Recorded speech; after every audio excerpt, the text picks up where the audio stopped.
Yeah.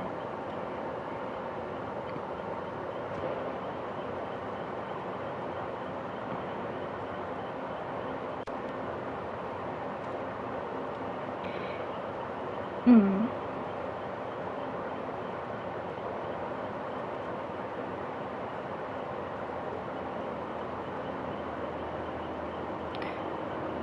Yeah, I just have to save it. Mm-hmm. It's okay. Yeah, I just didn't want, like, both of those matches were really negative and just, like, the killer coming straight to me both times, you know, kind of thing. And the way that they were playing it, I was like, get me out of here, you know. I don't want stuff like that on my stream. Yeah. Because we're here to have fun, not have, like, cheating, sweaty, toxic people, so. Yeah, it's more of like I don't even want like their names and stuff on my stream. Because you can see the names of people who are playing, and it's like I don't even want them on my stream in my video kind of thing. So that's why I do that.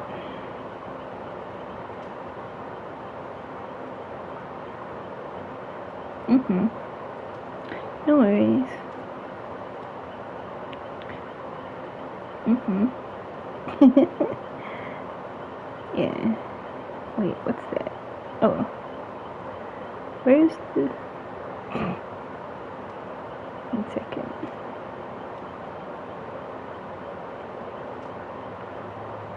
Just gonna do that. There we go. Mm-hmm.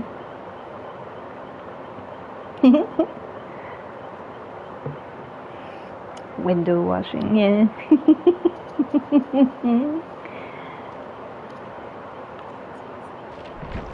Yeah. Mm-hmm.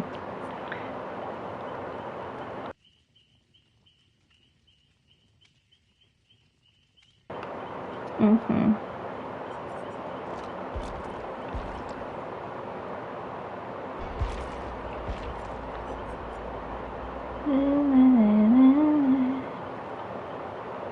Mm-hmm.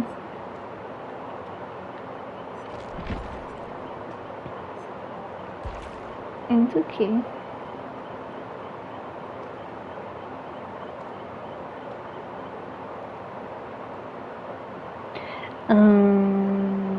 It's still charging.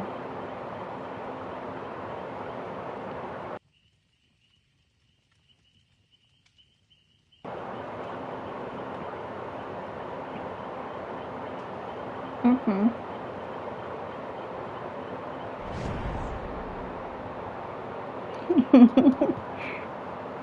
Mm-hmm.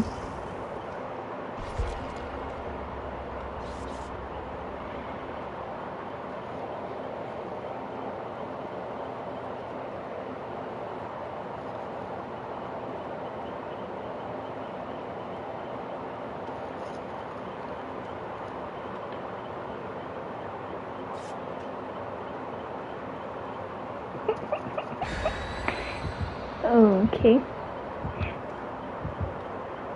That sounds really painful. Yeah, that sounds really painful. This is my opinion, but... Mm-hmm.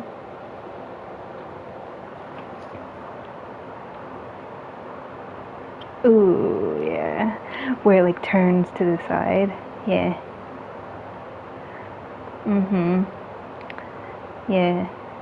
I have, like, landed on my kneecap, and the kneecap just went to the side. So, trust me, yeah. I know that pain. Mm-hmm. Mm-hmm. Yeah.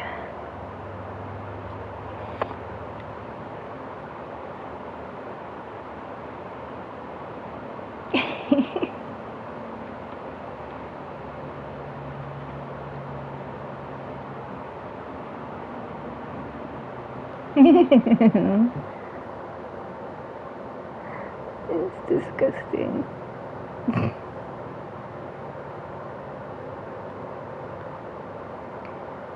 I mean, hey, you know, like, do your thing.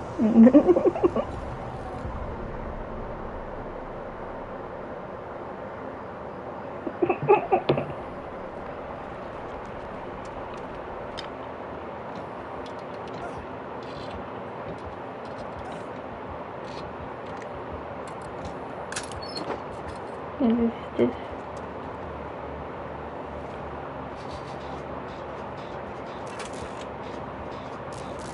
what is he doing? He's like spinning around in a circle. He's nodding. He might be a nice killer.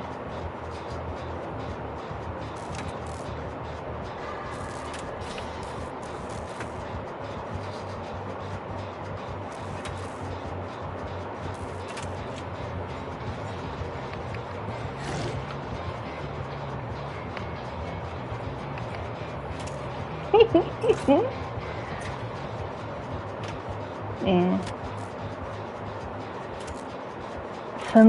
Sometimes certain killers look funny when they nod. He actually looks normal. This is a really pretty map though.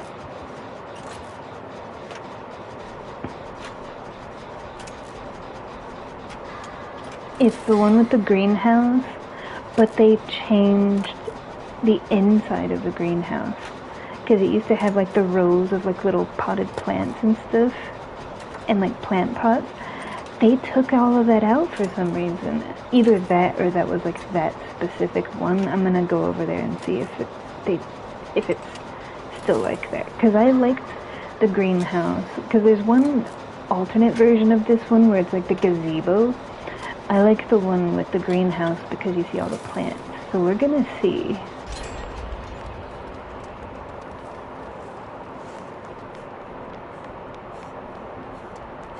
If it...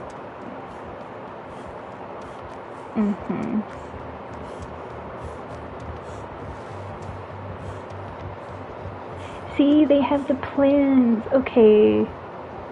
Good. Look at all this stuff. I would be in there all the time.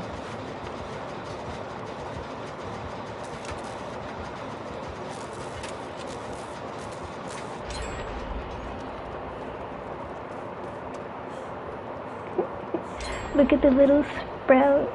They're so adorable. And the purple flowers here. And the little herb garden here.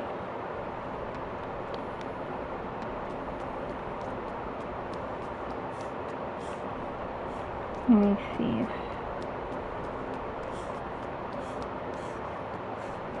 Looking for a totem.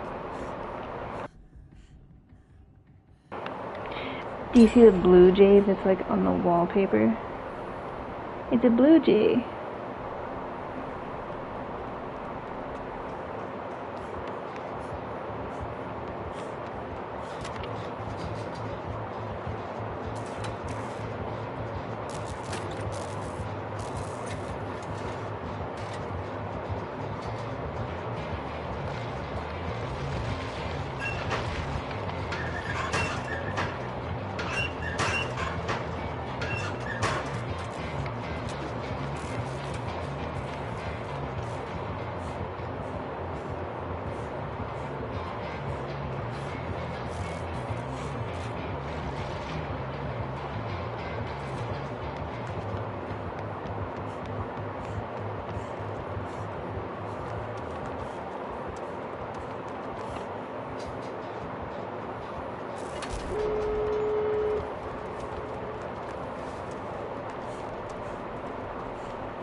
I'm not sure.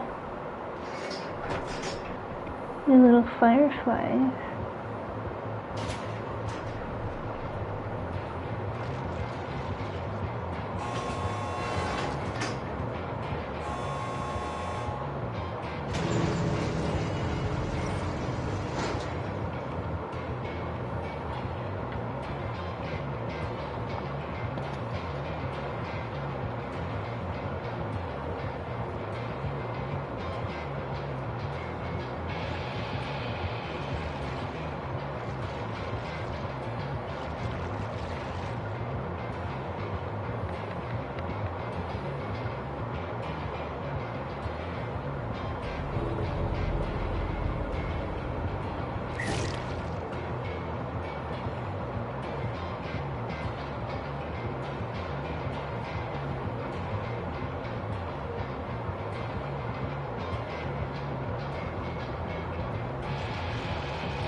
I was being silly.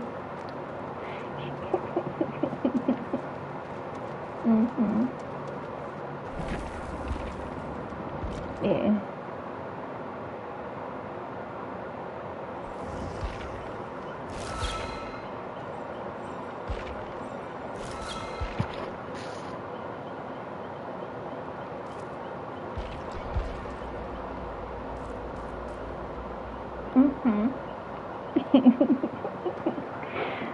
No, you can tell me all the things. It's okay.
Oh, give me a home where the buffalo roam.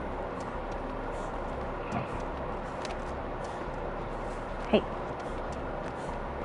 I heard that. Throwing your axe at me and whatnot.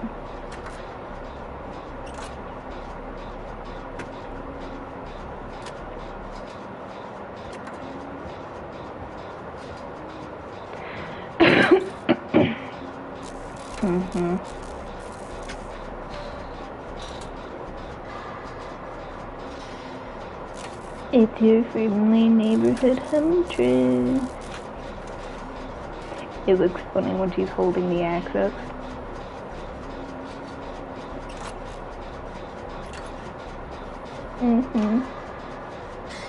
Let's get back here.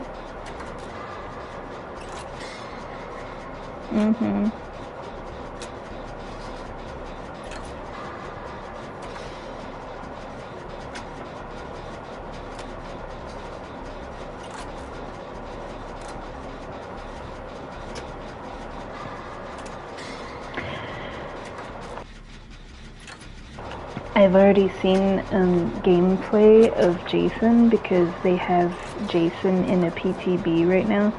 PTB is basically where if you have, what the heck is it called?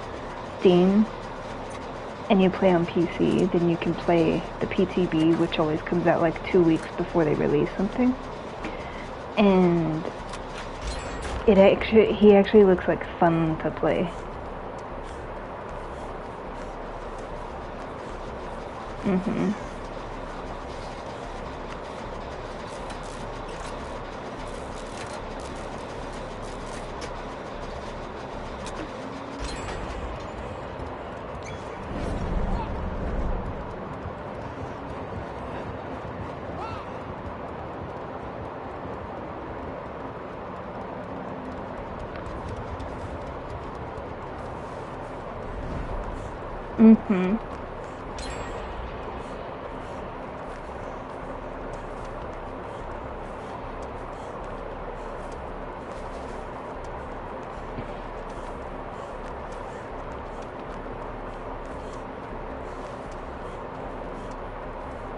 Yeah, so he has like an axe in his right hand, and there's like these little stations around that he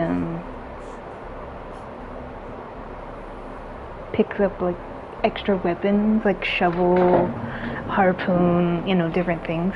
So there's like these little stations around that he can go and like pick up the throwable weapon. And essentially if he hits you with it, it pins you to like the wall. Like if you're standing in front of a wall and he throws it, it pins you to the wall. And there's a special mori for that.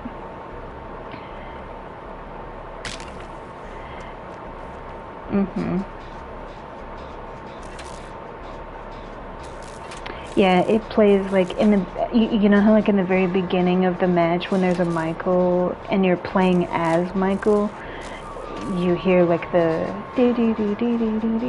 like his music basically. When you're playing as Jason, you hear like the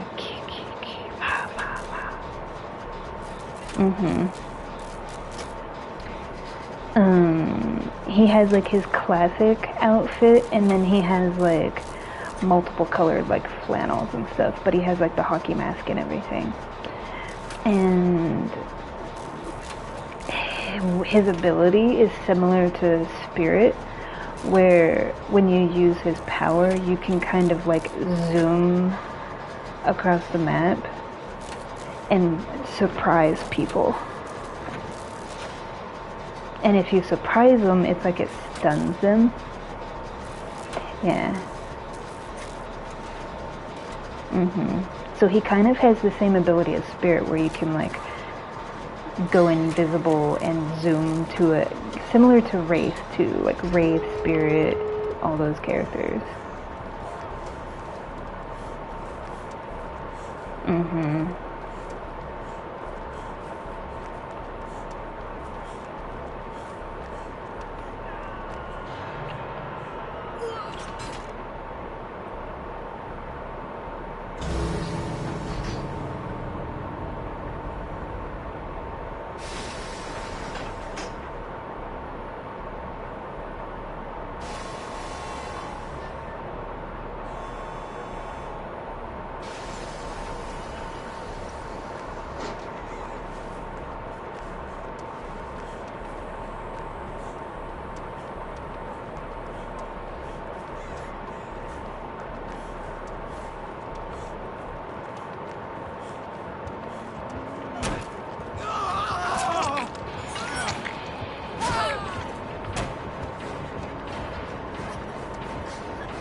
I mean, I tried.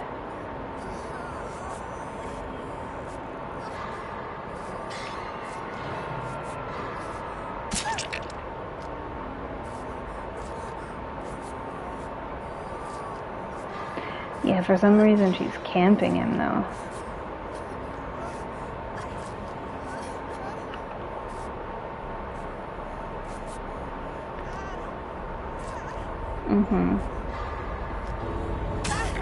Oh my god. The neon orange blocked my view from the cracks in the ground.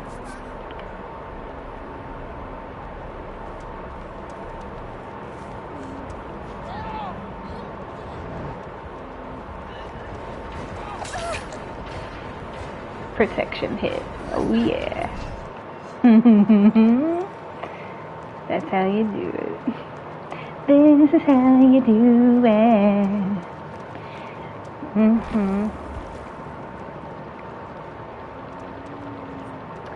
I don't leave people behind.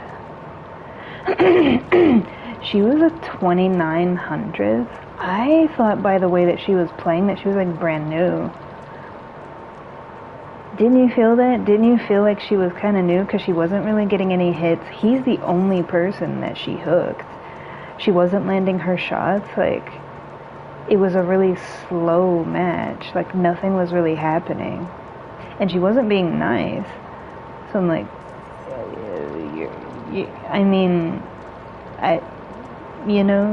and they're on PC. They have an advantage. I don't know, maybe it's an off day for them. Maybe they're having one of those days. But yeah, so I'll go out here and talk. Yeah, because there's streamers that I follow that they are PC gamers, and they're also like technically like creators for DBD. And so when it's called a PTB, anytime that they have new content that they're releasing, it's basically like the beta of that new content. So like a new killer, a new map, new survivors, etc. So usually like 2 weeks before it's released, they'll release the PTB, which gives specific people access. It's like early access. Because what happens is they play the PTB for a week, and then before they release it, that following week, after the week that they play, they tweak it. So essentially, for like 1 solid week, people with access can play Jason. And then basically all this week, yeah. And then essentially from like the 1st of June until he gets released on the 13th, that's when they'll like get feedback and like make tweaks before they release them. So like when you play the PTB version of stuff, that's not the final cut. Because they had the PTB for like certain killers that I've seen, and they ended up making changes like power percentages, abilities, design, like, so yeah, because what you see in the PTB when people are playing it, like they end up looking much more polished and finished, and like their perks might have different percentages. Yeah, but it's just like here it is in kind of like a raw form, like they put it together kind of thing. And then the 2 weeks after the PTB, that's when they like polish everything up and like fine tune it before it's released. But usually when they release a new killer, the new killer is like severely overpowered. So he's going to be the strongest killer in the game for a while. And especially since he has the ability like Spirit to like zoom across the map. That's strong. Because everybody was thinking that he was just going to be like a walking killer, like Trapper, where you just walk everywhere. No. Essentially, it's like when you hit L2 to zoom, you basically like scoot across the map to different locations, and you can pop up in a window, you can pop up in a doorway, you can pop up somewhere, and if you pop up and you scare them, like it basically, if you're looking in the direction that he pops up, then it makes it to where like you get scared, like they scream or whatever. It's essentially like stunning them. and then they're like they're like a little bit slower because you stunned them. But he has like around the map like these little things, like it's basically like little containers that have like multiple weapons, like a harpoon, a shovel, stuff like that, that he can throw. And when he throws, it's kind of like, you know how when Wesker like runs up to you and he grabs you and throws you and you go flying? It's like that. If you get hit with like one of the weapons he throws at you, your body like flies backwards. But if you're standing against a wall, it pins you to the wall. So with him, you know what's going to be dangerous with Jason? Indoor maps. because there's nothing but walls. So you think like the Stranger Things map, the laboratory, the hospital map, like Larry's the hospital map, RPD, the Resident Evil maps, that's all indoors. Nothing but walls to get pinned to. Because at least outdoor maps, like I'm always in favor of outdoor maps to begin with. Midwich is like half and half. The Saw map would also be dangerous and that's the thing. Right now, the Saw map is in favor of the survivors because there's so many pallets, right? Well, with Jason, all those walls work to his advantage because he doesn't just throw you backwards when he hits you, it pins you to the wall and you can't move. So he basically gets a free hook if he lands that shot if you're against a wall. So that changes the dynamic because usually indoor maps are like for survivors. Yeah, it's like Pallet City, right? So usually all the indoor maps are made like to favor the survivors. Well, now with Jason and just simply having that ability to be able to pin you to the wall, he's changing that dynamic with indoor maps. That's crazy. Maps like the Seoul map, like the pretty Korean map. Nothing but city and nothing but walls. Yeah.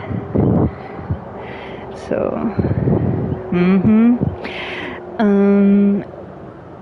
I don't know.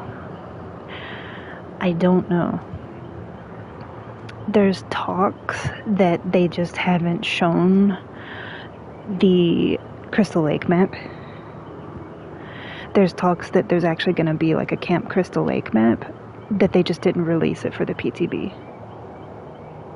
Because when I was watching people play the PTB with Jason, like they were playing normal maps. They weren't playing like his map or something like that. So if there is a map for him with the release, it'll be a surprise like when he gets released.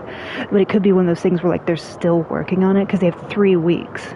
So if he does get his own map, which I don't see Dead by Daylight like not giving him a map, because he's literally like the killer that they've always wanted to release.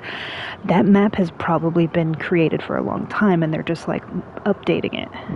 They've probably had his map like made for years, but they have to modernize it and update it to like the standard of today. Yeah. Because they didn't get the rights to Friday the 13th. They got the rights to Jason's universe, like Jason the character, not Friday the 13th. So that's kind of where the issue is. Like, they may not be able to put out a map or they can put out a map for him, but they would have to completely create something on their own, which might be why they haven't released the map for the PTB, because yeah, you can't create like Camp Crystal Lake, you can't create Camp Packanack, because those are exclusive to the franchise. So they would have to create something similar, but not a replication. So I think if there is going to be a map, they're having to create it from scratch. And it can't be like, yeah. So I'm interested to see, like, if he's gonna have his own map with, like, the cabins and his little shack, because the whole basis of Dead by Daylight was based off of the concept of Friday the 13th. That's the whole reason Killer Shack exists, because in Friday the 13th, Jason had his own little shack in the woods. That's why there's a Killer Shack on every map. So it'd be very easy to do. They just can't make it look like the movies, because they didn't get the licensing for the franchise from the films, just the character.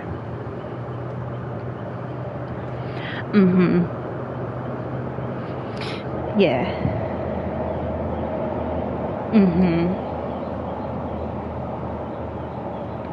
Yeah. So That's why the customizations is just like a flannel shirt, you know, kind of thing, and it's not the exact outfits from every movie. He does have like the original outfit from like the second one where they finally like showed him, but outside of that, so we shall see. But yeah, very interesting. They did a really good job with it. His abilities are really nice because he basically has an axe that he uses. No, not an axe, a machete. I'm sorry, I keep saying axe. He has his machete in his right hand that he always uses to M1 people. But in his left hand, once you throw the weapon, you have to go to the little containers to get another one. Like, it doesn't stay with you. Whereas the machete stays with him. So the throwing weapon, you have to go grab another one. He doesn't just always have it. Which to me is fair, because if he always had it and it has that kind of power that it can pin you to the wall, you could just go around pinning people. You know, he has to go away from the chase to get one, you know. So it gives that time. So it's not too powerful. Yeah. And when he zooms to a location, like, that goes, it's on a cooldown. Like, you can't just endlessly zoom from place to place. Like, it has a cooldown, you know. So they did a good job of like making him balanced. It's just the percentages of his power, they have to like make sure it's fair, you know. But from what I've seen, it's really good. And his Mori is pretty brutal. To me, it's not brutal because I'm kind of desensitized. To me, it's just like, okay, that's just nothing that I haven't seen before. But yeah, essentially like a hook to the shoulder and then drags the machete across your guts and your intestines come out. And then after your intestines come out, he kicks over a gasoline can and sets you on fire. That's his Mori. It's a whole thing.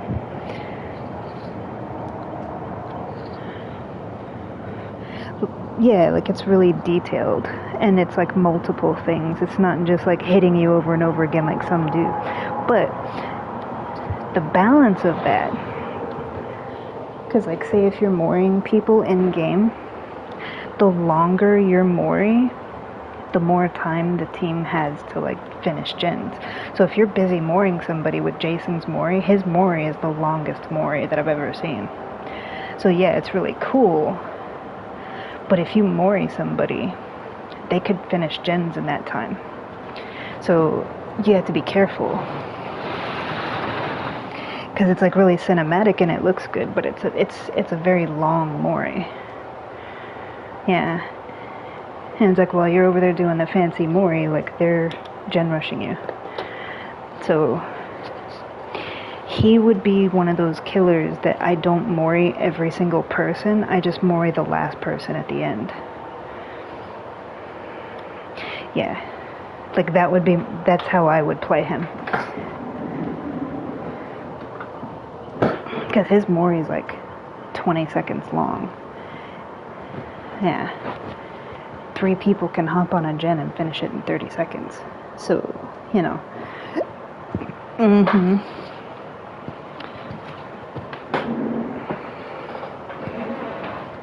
Exactly.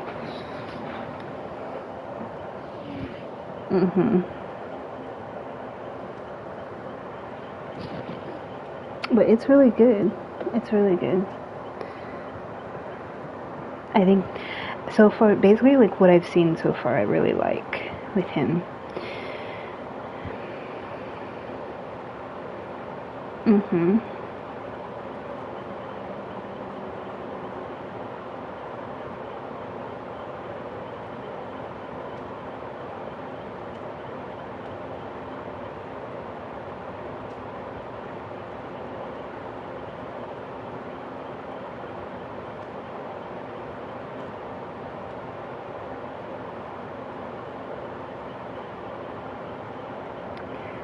I... mm-hmm. Oh, I don't care. Mm-mm. Mm-mm. Because I look at it like if something that simple can make a person like go away from you that quickly, then you didn't really have anything to begin with. You know what I mean? So, for your situation, like, if they're gonna drop you like a bad habit that quickly over something small, and not just something small, but something they don't even fully understand, it's like they're basing it off of an assumption or off of a simple mistake, then you weren't really with that person. You didn't really, like, basically what you thought that you had is not what was really there. Yeah. Mm-hmm.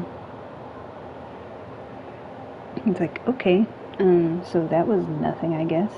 Yeah, like, mm-hmm. Because I would never do that to somebody.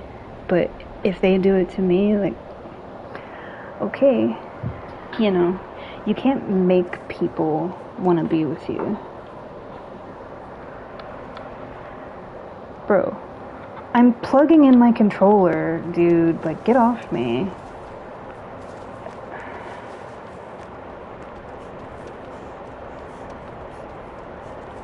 It's like if you don't start moving immediately, people do that stuff. Yeah. Okay. I'm gonna go over here in the corner and do it, Jen.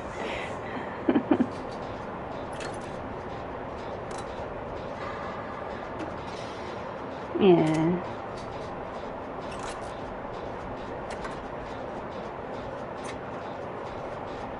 But yeah, that's the only... I mean, I know that you're wanting, like, my advice, but to me, it's like if you're starting out a relationship with somebody and they can just drop you, like, a bad habit out of nowhere, I consider that, like, you dodged a bullet. Especially if it's something like that. Mm-hmm. It's like, then you didn't like me the way that you said that you did. You know? Yeah. Because if it's something of substance, you can't just throw that away that easily.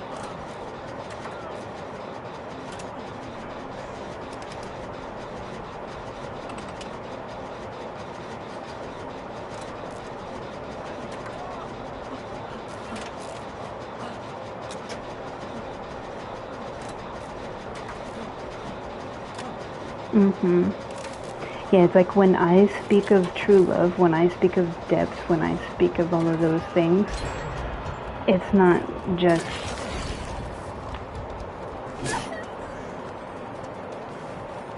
words to me, you know? Yeah. Mm-hmm.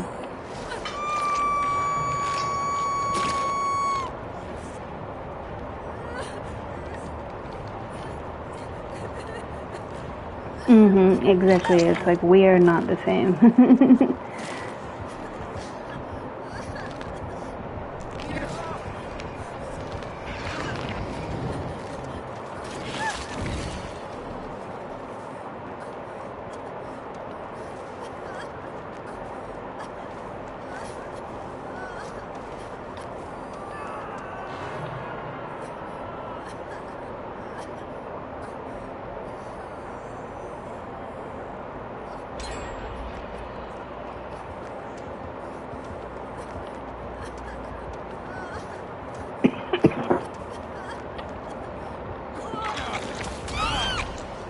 Yeah, this dude's playing like his life depends on it. Mm-hmm, like every little thing. He already has 2 people dead on the hook.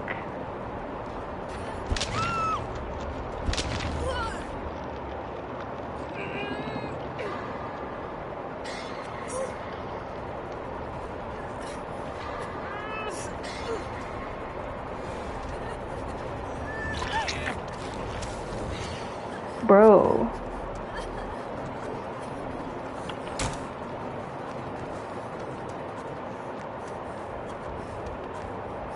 Yeah, something doesn't feel right with that.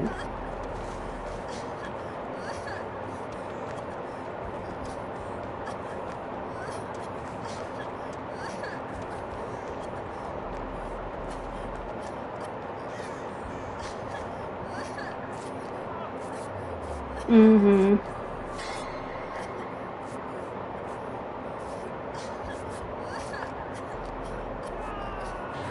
But yeah, that's all I can say is like, in my personal opinion.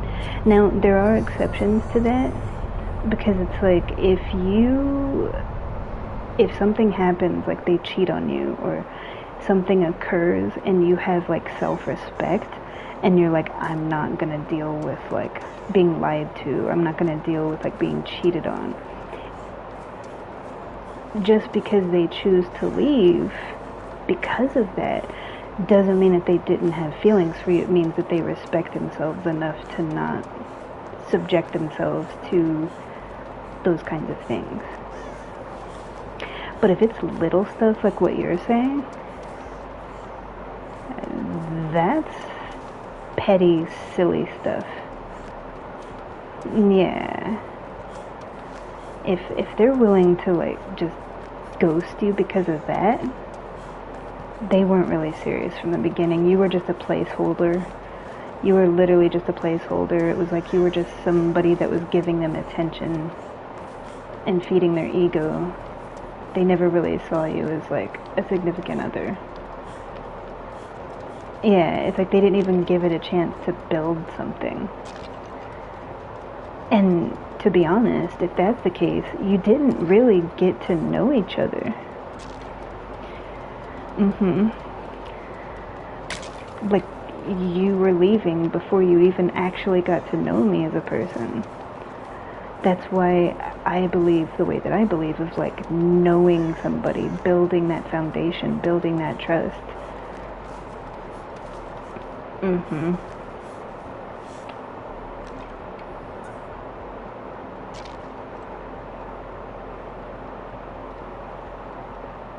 See how he's not going after either one of those two? It's like he's looking for me.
That's just my opinion though, but I'm also a different person because I can't be with somebody that I don't know, you know?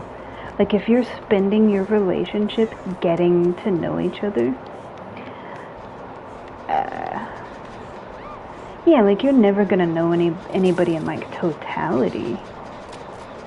But it's the sense of like you don't even really know each other that well yet. And they're basing like leaving you off of petty things. If they leave you for something that petty, they were always gonna leave you for something petty.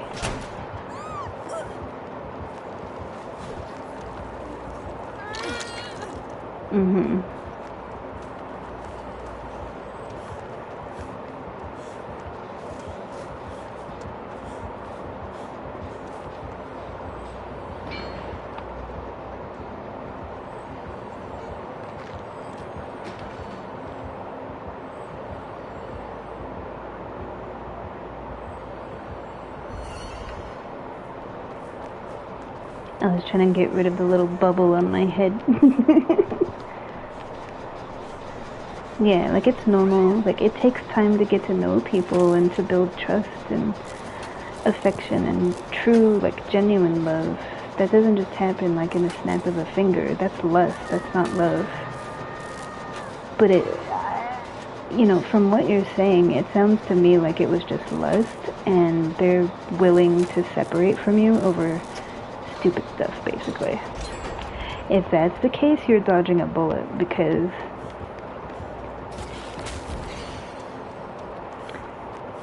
yeah, it was never gonna be something of substance anyway.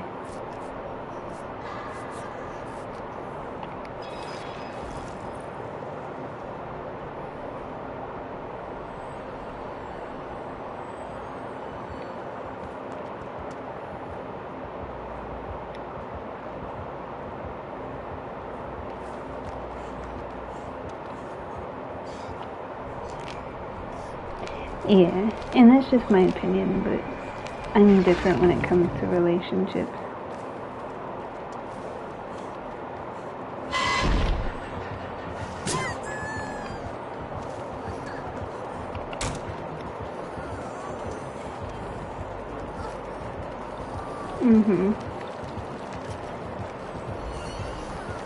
Run around in a circle.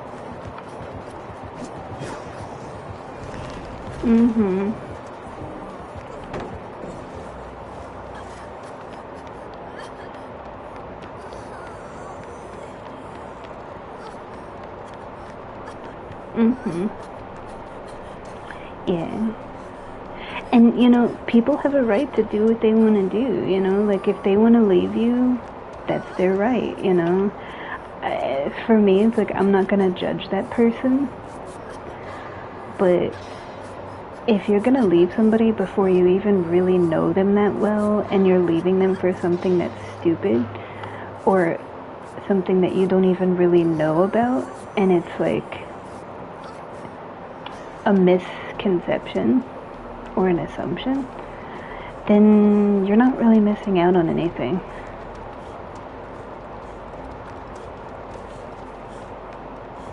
Because for stuff like that, it's like they were always gonna have like any reason to like leave you. Yeah. Let's see. That one's done.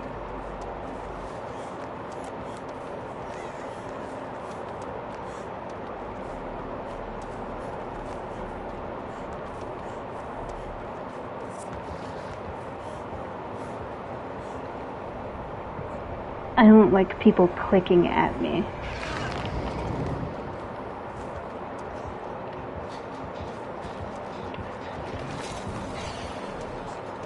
Yeah, it's very rude.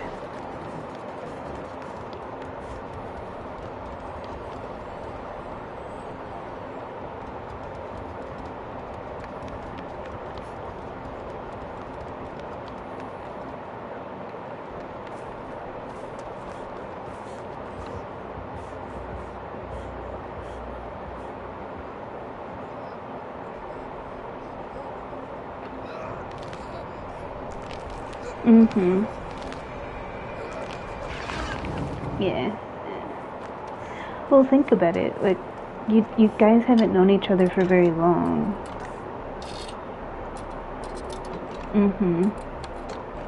Yeah, like, what, a couple of weeks tops? And you guys were already pretty hot and heavy?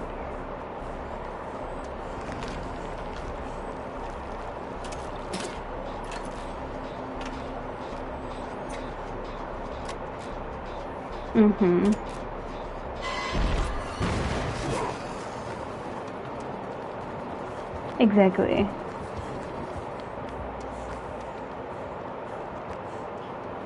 And he's leaving you, he's leaving you for that? No. He was always going to. It's kind of like that dynamic of like you step like one toe out of line to be a human being and they're gonna hold that against you and use that as a reason. You know, like, nobody in this world is perfect. And to like punish people for being human when you yourself are not perfect. That's why I said you're dodging a bullet. Because that dynamic is going to be something where like every little thing is going to be like ammunition to use against you. Yeah.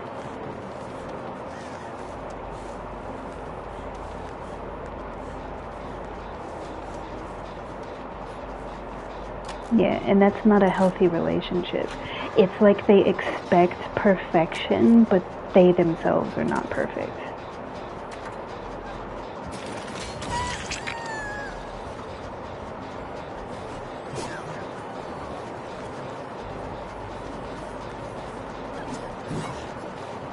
Get out of there.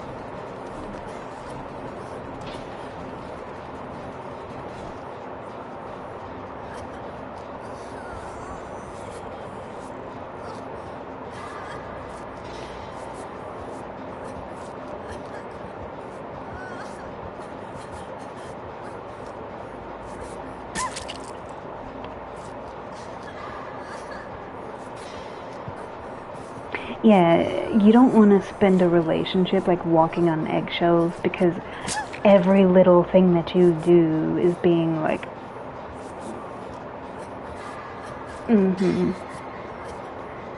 yeah, and it's like, you yourself make mistakes. You yourself are not perfect, you know? And you're passing judgment on other people. That's not okay. That's...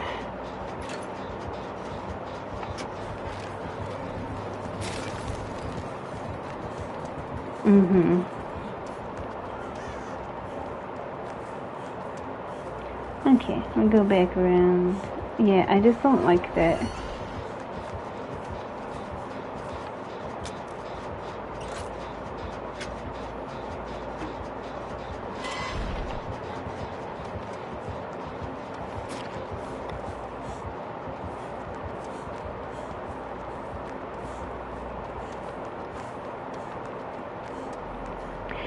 Yeah, it's not a way to treat another person, you know?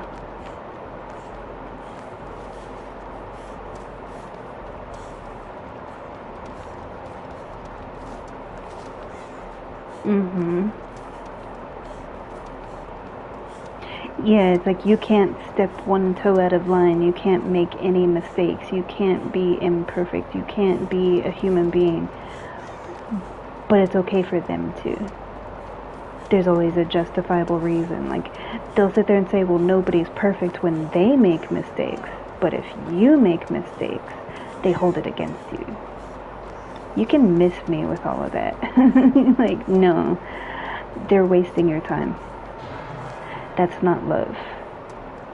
That's ego of, like, yeah, like, it's okay for them to slip and trip and fall and make mistakes or do bad things, but anybody else, yeah, it's like you gut them over, you know?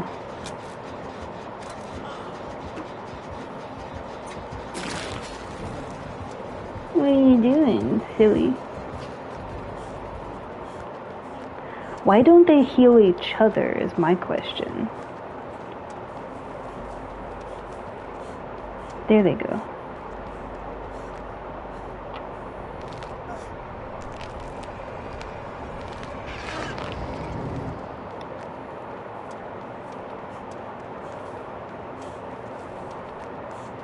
It's gonna have to be this one. It's the one with the most progress.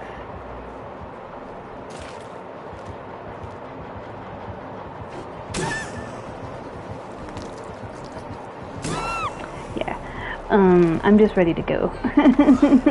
Like, this is nonsense. Because basically we 3-gened ourselves. And it's just a back and forth of like healing and gen and healing and gen, and it's going on forever and ever and ever and ever, and it's like, nah, I'd rather go next.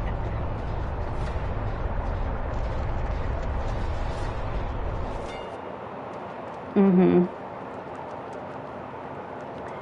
Yeah, it's a whole other thing. Like, that's a complex of, like, do as I say, not as I do. Like, you know, it's okay for them to treat people poorly, for them to make mistakes, for them to be a certain way. But then when other people do the same thing, they throw them away for it, or judge them for it, or hold it over their head, or you're not missing out.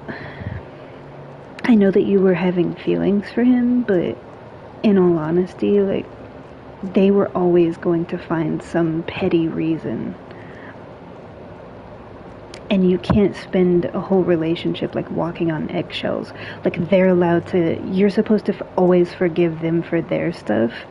Like, you always have to be the forgiving one. You always have to look the other way. You always have to, but with them, it's like they're allowed to just do whatever they want to do. And the argument is, well, nobody's perfect. But they can't reciprocate that. That's one-sided. And that's very harmful. You're not missing anything. Because basically he showed you his true colors. And as painful as it is to lose, like, the what you had, like, because you had feelings for him, you're technically not losing anything. You're gaining self-respect by walking away. It feels like you're losing something right now because it hurts, but you're not really losing anything. You're sidestepping like an entire landmine. Yeah. Because it's like, who are you to pass judgment on other people? Who are you to make accusations? And especially when they're not even accurate. Like, you're basing everything that you're saying off of an assumption. You don't know whether that's actually true or not. You know? Yeah, it's like you could tell me something and somebody else could overhear it and think that they know what you're talking about and base their decision off of that. And it's like, but that's your misconception. Yeah, it's like purely based on intent and assumption. If they're willing to throw away what was supposed to be something amazing over that, you're not missing out. Yeah. Like, you saw it as more than it was, and he made you feel that it was the same way, but obviously he didn't feel the same way. He made you believe that he felt that way to get what he wanted. But in actuality, he just proved to you he wasn't even really, like, yeah. So I know that it's painful, and I know that you're feeling a type of way about it, but you're not. I would just say, go through the emotions, go through the mourning process, allow yourself to be sad, and reflect on, yeah, that's what I do. Like, okay, it hurts, because, I never was with anybody my entire life, but there was one person for the first time in my life that I had feelings for, and I thought that it was reciprocated, but then it wasn't. And it's like, I had to allow myself to grieve, but then come back to it and be like, you know what, and learn from it. And that's what you have to do. You have to go through that process, but you didn't do anything wrong. They saw you as an option, and they treated you like an option, but they were basically lying in your face about being more than what you actually were to them. If somebody tells you, like, if somebody comes up to you and is like, oh yeah, I could have anybody that I want, and I'm choosing to be with you, miss me with that. Because you're always going to have that being lorded over you. Like, they just gave up so much to be with you. Like, oh yeah, I could have them in line, like, wrapped around the corner if I wanted to, but I chose you. You're always going to feel inadequate because of that. It's like controlling you with ego. Yeah, that's a form of manipulation. Yeah. Like, if you can have it like that, then go have it like that, but don't use that as a weapon to like try to make me feel bad or make me feel less than. If you choose to be with somebody, you choose to be with somebody. Just because you could doesn't mean that you throw that in that person's face to like hold over them. Because then that means that you really don't see them as a partner. You really don't love them as an equal. Because you always have that, ace in your back pocket of like, well, I could have 1,000 people right now if I wanted to. Then go do it. Don't waste my time. Clearly you're not ready for a real relationship. Clearly you haven't like put in the work. Clearly you don't know what real love is. Because if you truly loved somebody, you would never say that. You would never think that. Because when you meet somebody and you love them and you're building that, you could care less about how many people could be with you. You're not thinking about all those people. You're thinking about that person. So it's not about how many people you could get.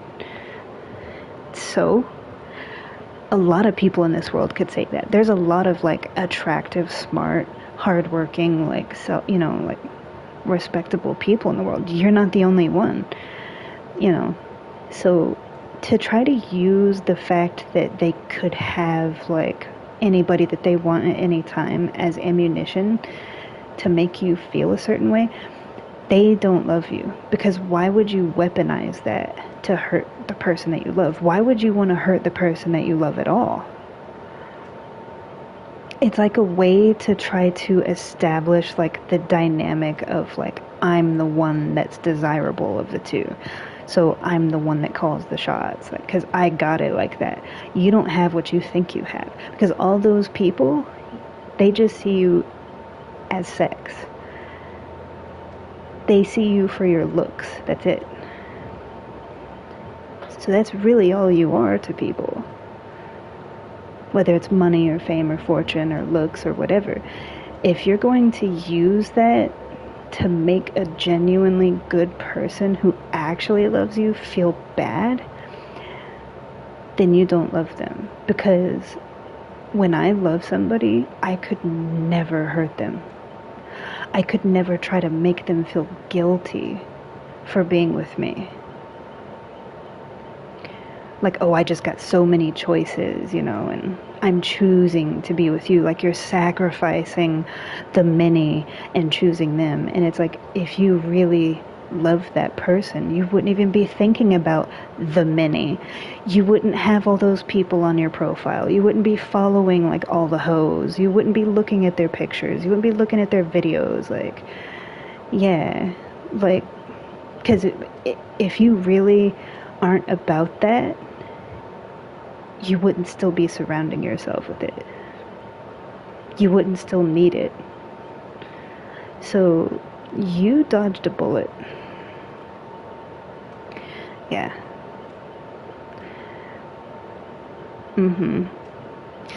Yeah. That's not love.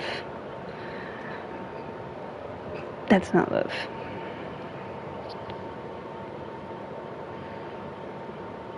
Yeah.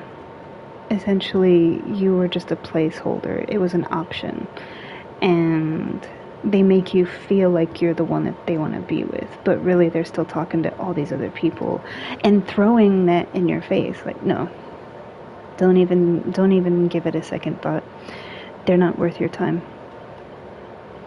You can't preach about solidarity and true love and real relationships and still be like messing with the hoes and following the hoes and looking at the hoes on their videos and their pictures. It's like putting pictures of whores next to the family pictures. Like, miss me. You're not ready. You're not there yet. You haven't truly let that go if it's still there. Just because it's unseen doesn't mean it's not still happening. And the difference is, I'm loyal behind closed doors, whether they're there or not. So we are not the same. Yeah, you can't say one thing over here, but you're still doing this over here. Like, Then you don't really want just me. Because you always have to have that in your back pocket when I'm not around. No.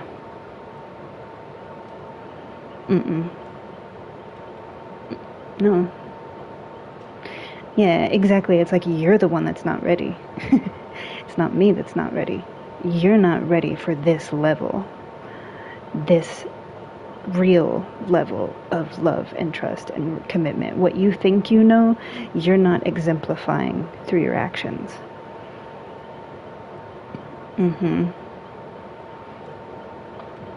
So it's like, yeah, I wouldn't even worry about it.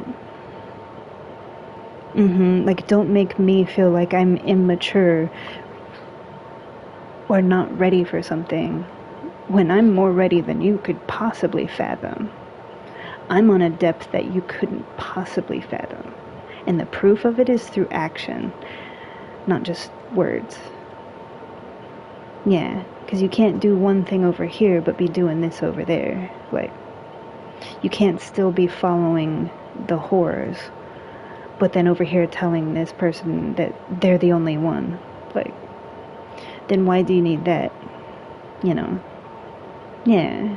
It's like being married but going to a prostitute. Just because the wife doesn't know doesn't mean that it's not happening. And when I talk about loyalty, I'm talking about complete loyalty. Loyalty is not just in the bedroom. Loyalty is complete loyalty. Because it's no different than with God. You can't go to church and do all of that stuff like that there, and then as soon as you leave church, go over here to the strip club, go over here with the prostitute, go over here with the alcohol. It's the same thing.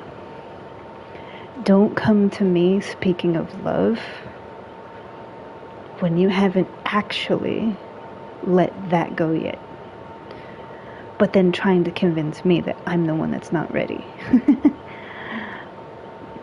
You've got it backwards. And it's not even about like, oh, I'm better than you. It's about I'm actually consistent. And I'm not lying. I'm not being two-faced. I'm not manipulating somebody into believing something that's not real. Because the proof of it is, you still haven't let it go. Because if you had, you wouldn't be seeking it out. You wouldn't need the attention of the whores. And you wouldn't still have them in your following. You wouldn't still need it. So the fact that they're like in his phone, he still has those numbers in his phone, he still follows those slutty profiles, he still looks at the pictures and likes them. No.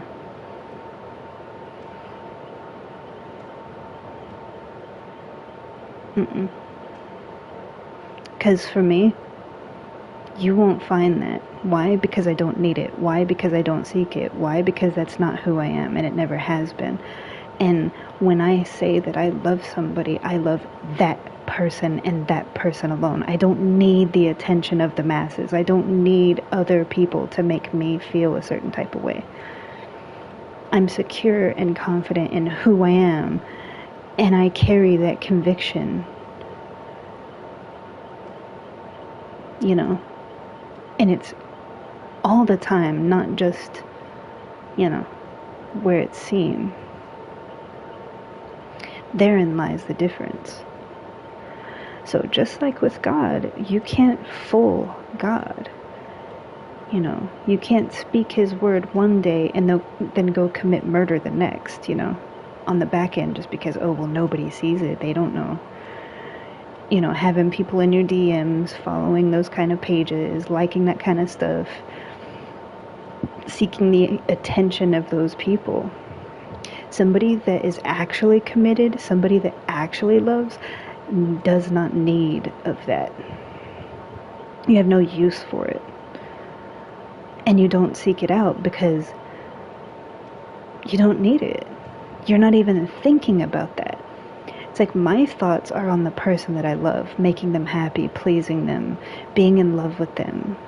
getting butterflies when you see them, butterflies. It's like I'm focused on you, but you're still being pulled from that. So you're not really in it.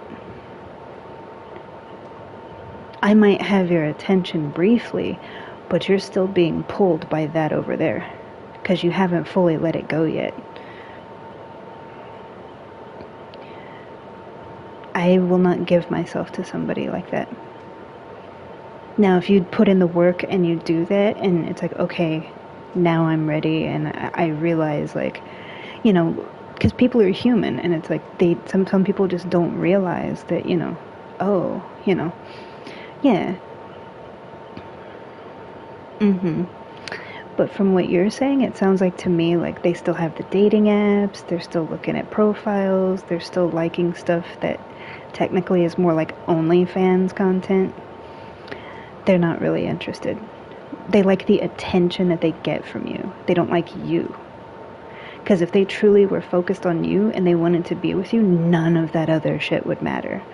That would have been all deleted because they don't need it. Yeah, and they don't have to hide it either. That's why I say, like when we talked about this before, if my significant other wants to look at my PC, look at my laptop, look at my PlayStation, look at my phone, here you go.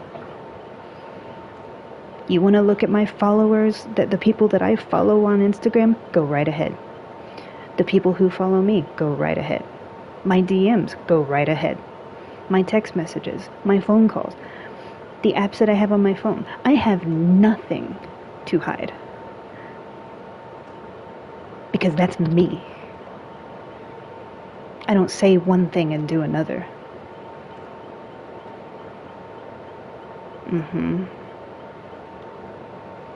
So when I say, like, they have nothing to worry about, I mean it.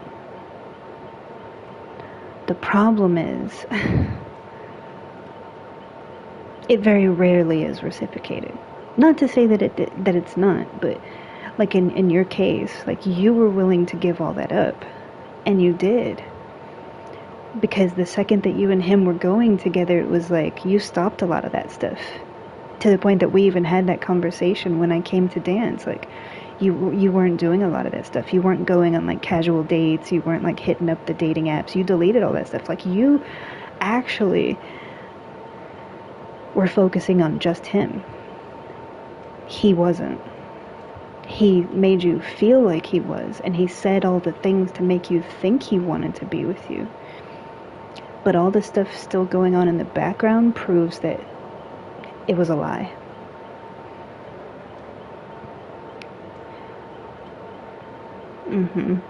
So, I know that you're really sad right now, and I know that it's hurtful.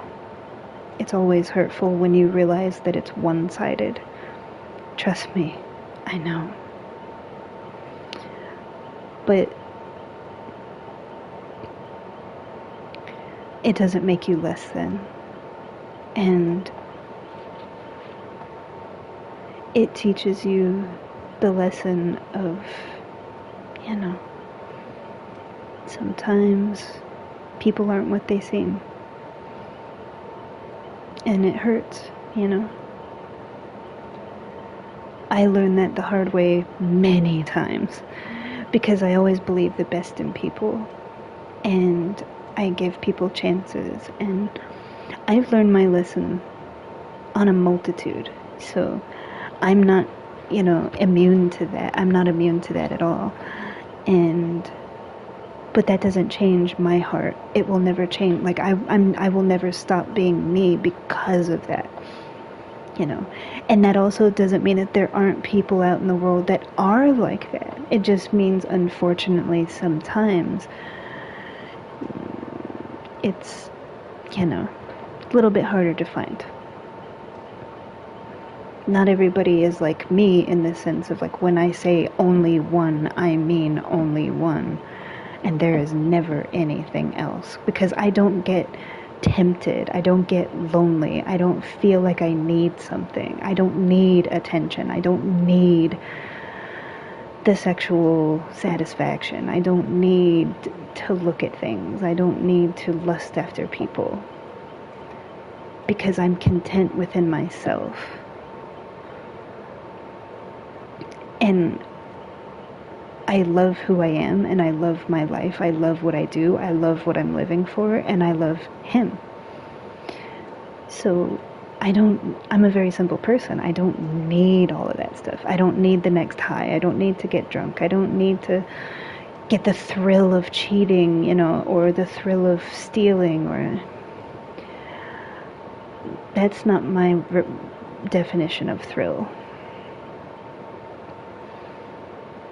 I don't live in lack. Yeah, it's like I say what I mean and I mean what I say, and I also live it through action. It's not just words. And the flip side of that is people say, oh, you're boring, because I don't do all those things. I can't tell you how many times at work people talk about the dates that they go on, or like the people that they met on a dating app, or they met them online, or they met them, in a club or in the park or getting coffee or whatever, and they're talking about all their stuff, and I'm like, that's them. That's their life. They're doing their stuff. But then when they talk to me, they're like, so have you met anybody yet? And it's like, I always have the same response. No. So to them, it's like, I'm boring because I'm not doing all of that stuff. I don't care. If they think I'm boring, they think I'm boring. But I don't care what people think of me. Because I'm not going to change who I am to suit them. Like, I'm not suddenly going to become a hoe to make my life interesting. At least what they consider to be interesting, Like, I'm not going to sleep around. I'm not going to break the law. I'm not going to, do all these horrible things just so you have something to gossip about. Just so I'm valid through your eyes. Like, that's not... No, I don't have to prove my worth or my validation to you. If that's boring, I don't care. That's not why I'm here. So, let them think I'm boring. So what? Yeah, and it's like, if you're gonna assume that about me just because of that, you miss out on all the other layers of me that are not boring, that you call boring.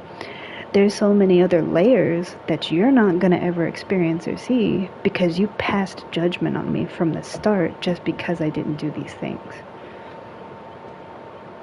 That's on you. Exactly. So,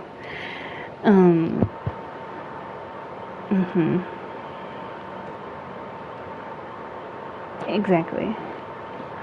So yeah, I would say don't beat yourself up about it. Yeah, and I know that it's easier to say that because you're gonna cry, you feel heartbroken, you feel sad, and that's normal. But it wasn't anything that you did. Basically, they were a player that tried to play it off like they were not a player, that they wanted something real. But really, they're still behaving like a player, but they're behaving like a player behind the scenes and think that nobody knows. But things always come to the light. And once you see it, it's like, it hurts. Because you think that you mean more to that person than you actually do, because they couldn't quit the hoes, they couldn't quit the profiles, they couldn't quit the DMs, they couldn't quit the dating apps, having to get attention of people everywhere they go, always having to be the most desired person in the room. Like, when you're in love with somebody, you don't need all of that falseness.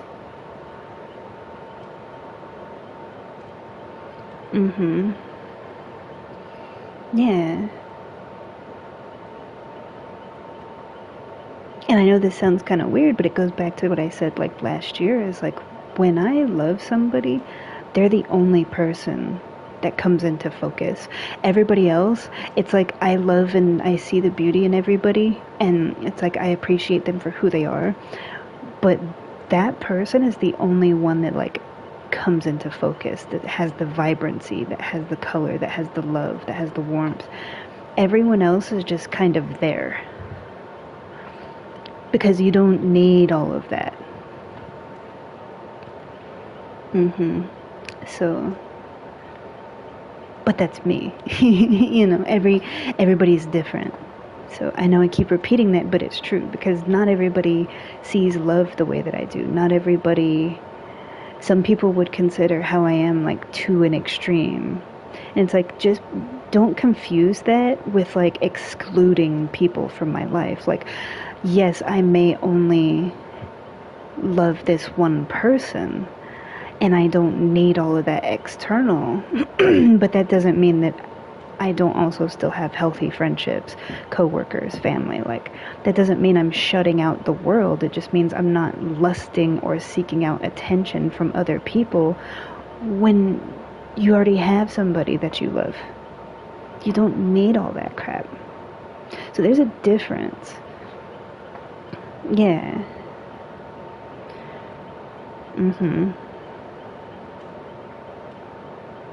Yeah, it's like you're not shutting out the world, you're just not feeding into it because you're living in lack. Because you need the ego boost of like being desired, or like flirting with people and giving like, kind of like leading people on, you know, like flirting with them to get the attention, and then they think, oh, he likes me, but really they're just feeding their own ego. They don't actually like you. They just like that they're getting your attention, or the thrill of like a conversation in the DMs, you know, but that they nothing, you know, or yeah, like a one night stand kind of thing. And it's like, meanwhile, this person over here is thinking that they're building a strong relationship with you and that they're the only person. It's a complete lie. And so that is like, that destroys people. That destroys lives. It destroys that person. It's destructive in the most cruel way possible. Yeah, it's not just somebody that you hooked up with and you go your separate ways. Like, you're destroying that person every single day that you're living in that lie. I could never. I would be by myself my entire life than to do things like that. I could never do that to somebody. To hurt somebody like that. There is nothing in this world more cruel than that. All for yourself, all for your own ego. And then what have you done? You're like a tornado. You've left a path of destruction behind you, of broken hearts, broken promises, lies, deceit, and anguish. And you're still empty. Except now you've ruined all these lives that thought that you really loved them when you didn't. And betrayed them in the worst way. There's... I could never. I've had to go to the bathroom for a while. You're... Okay. Yeah, I just wanted to say all of that because you truly deserve real love. You want a family, you want children, you want a husband, and you deserve to have those things. It will happen in His will when it's meant to happen. So in a way, I feel like this was His way of showing you, not the right time, not the right person, whatever the case. So in a way, He, through His grace and gentleness, because He's a gentleman, He revealed that to you. And even though you might be feeling the pain of it, He revealed that to you. Because it's like, this isn't it, you know. And that was His way of showing you. So yeah, the heartache is normal. The pain is, you know, that. But it's a good thing, even if it doesn't feel like it right now. Because imagine if you had married that person on a whim and gotten pregnant, and then you find this out.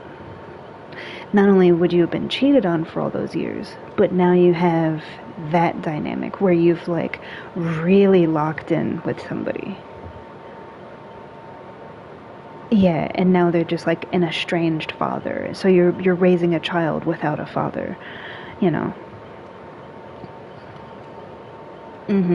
So in a way it's like he basically in a graceful, gentle way showed you and you dodged a bullet before it could have been something so much more worse. So as painful as it is now, it's nothing in comparison to what it could have been. Because you would have been with that person that much more longer, you would have loved them that much more stronger, and other lives could have been affected. And it would have hurt 10 times more. So, yeah. You're welcome. You're welcome. I'm gonna go to the bathroom. I'll be right back. Okay. Make your food.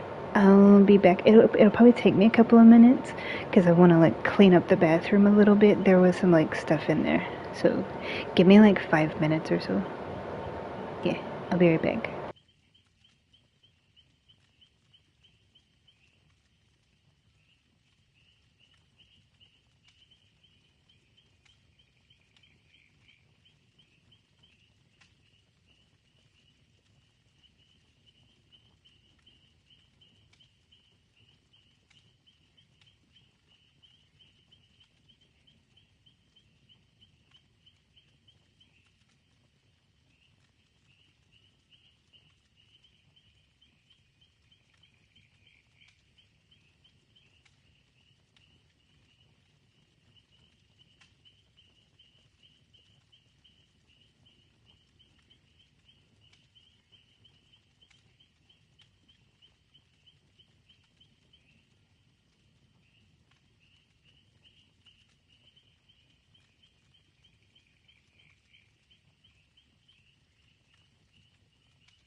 Okay. Sorry, I had to clean my bathroom and it was more than I thought it would be.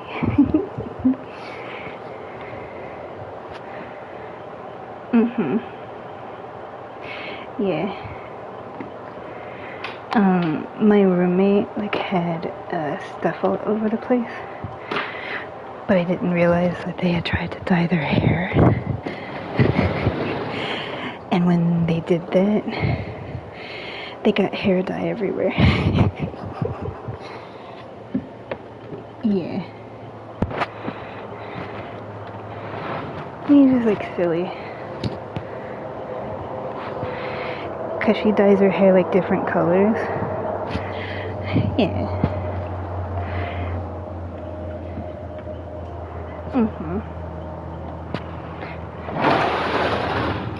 Yeah. But it was one of those things where it's like I didn't realize like there was hair dye like all over the tub and the sink and on the floor.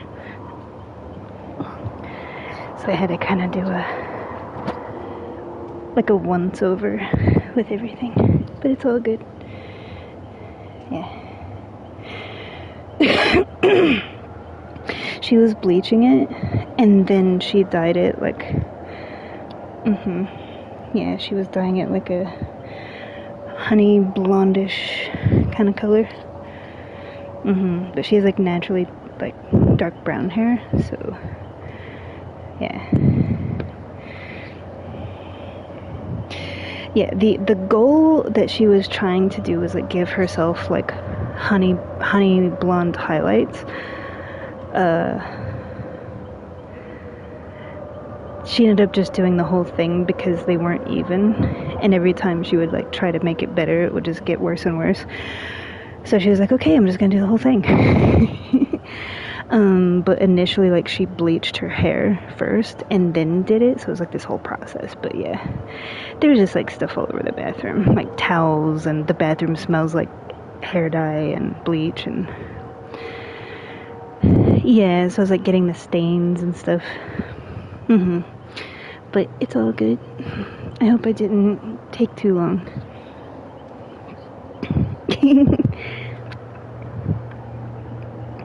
I've had like a little strip of blonde like in my lower, like there's like a little lower piece of my hair that I'll do blonde sometimes. And other than that, I think I've only like lightened it like a warm cinnamon brown, like dark cinnamon brown color, like one time. I just leave it black. Yeah, like I've never completely dyed like all of my hair. It's always like a little bit.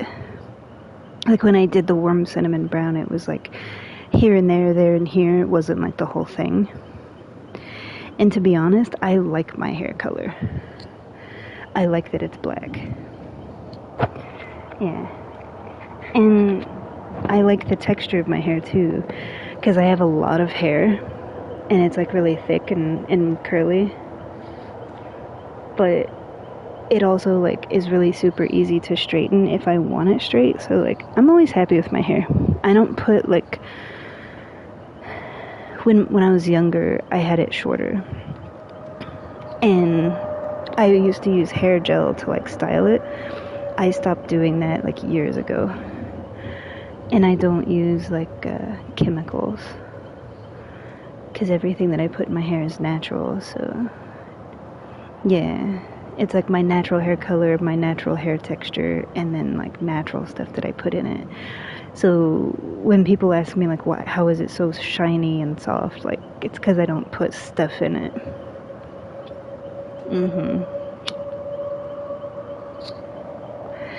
Yeah, because when you use like straighteners all the time, or hair curlers or blow dryers, like that damages your hair. When you rigorously like dry your hair with a towel, the friction damages your hair follicles. When you put like store-bought stuff in your hair, all the chemicals damage your hair. Like, so if your hair is like thinning or you're losing hair, usually it's your habits that are the reason. It doesn't have anything to do with age. It's the stuff that you're doing to your hair. Like you're basically like destroying your hair. Yeah, like styling products, shampoos and conditioners that aren't natural, hair dye. Yeah, like all that stuff. And even your diet, like if you're not eating healthy and staying hydrated and eating natural foods, like the chemicals you put in your body are reflected throughout your body. Like your hair goes subdermal. So that's reflected in your hair and your skin and your nails and all that stuff. Your eyes, like the clarity of your eyes. That's all connected.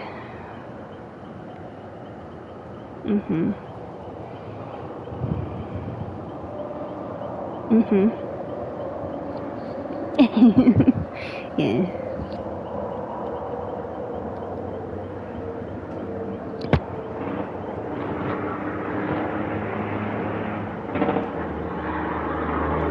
That's an odd sound.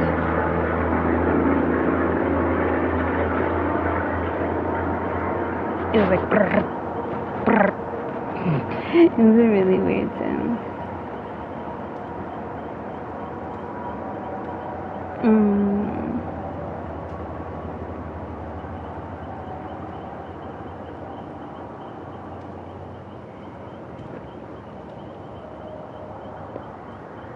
Yeah.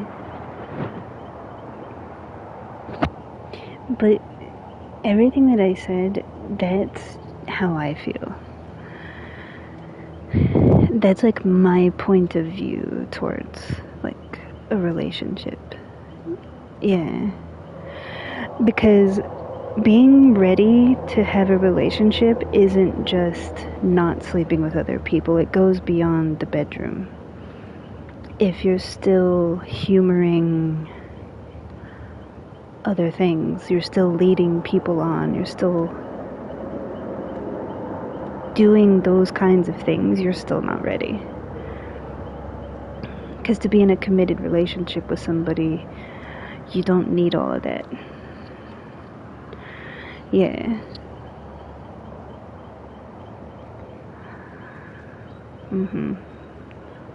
Because there's a difference between genuine friendships and like family and coworkers and people that you know versus like you're just seeking out lust. Yeah. Because that's the argument, like, oh, they're my friend. Their whole page is nothing but sex pictures. It's obvious why you're following them. You know, like, it has nothing to do with being a friend. And then they try to blame you, like, oh, you're just insecure. And it's like, that's not insecurity, that's you're full of crap. And you haven't matured and moved past lust. But you're claiming to want to build something. You can't do both. Because like I said, it's like building a relationship with him. You can't be trying to build a relationship with him and still doing this over here. Like, yes, there's growth. It doesn't happen instantly overnight. But when you knowingly are, like, you know why you're doing what you're doing. Like, when you download that dating app, when you follow that profile, when you stare at those pictures and videos, like, you know what you're doing and you know why you're doing it. Don't manipulate and twist it to somebody else simply for them calling you out on it and trying to make it their insecurity, their fault. That is a red flag. That's what an actual red flag is. Because you're making it their fault that you're still living in lust. That you can't actually commit the way that you say you can. That you're actually still in need of lust and attention and self-gratification.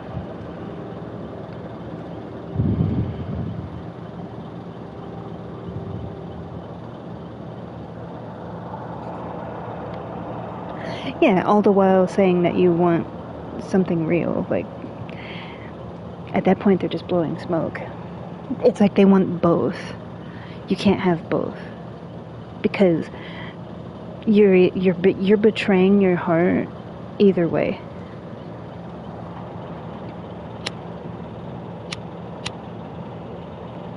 Because if you're seeking out the lust, but you actually want a relationship, you're gonna break that person's heart no matter what.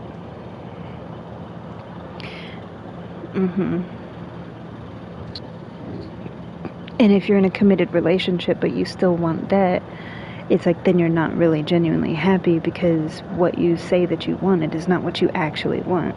So either way, just be real. That's like Koki. When I talked about Koki before, he ran with all of that.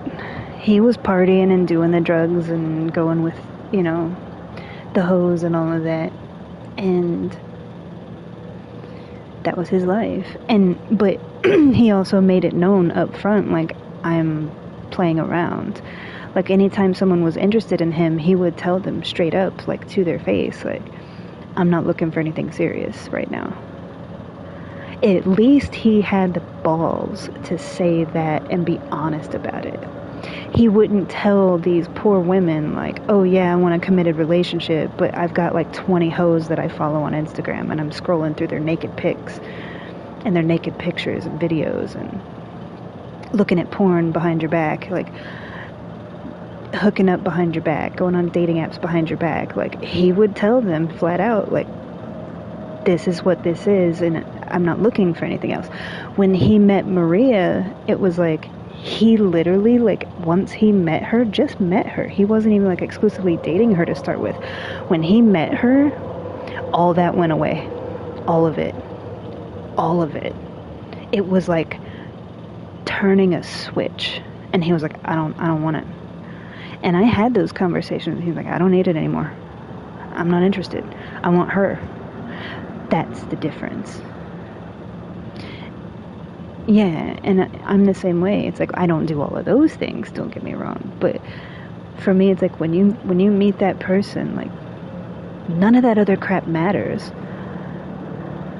And it's not, you don't have to be told to do it. You don't have to twist their arm. You don't have to have an argument. You don't have to be accused of being insecure, because, like, if you truly love them, you want to get rid of that.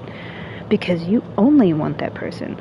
You don't have to be begged and bargained with. You don't have to, like, throw around accusations and basically push the blame on them for simply asking for loyalty.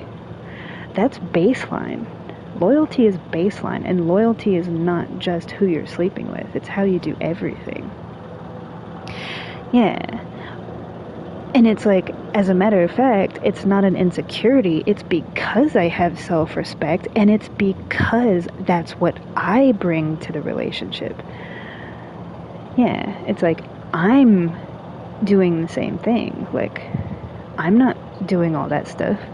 So it's like, I don't ask for anything that I myself can't give. But it's like, if it's one-sided and they're not over the bachelor lifestyle, or they can't overcome lust, they're not ready.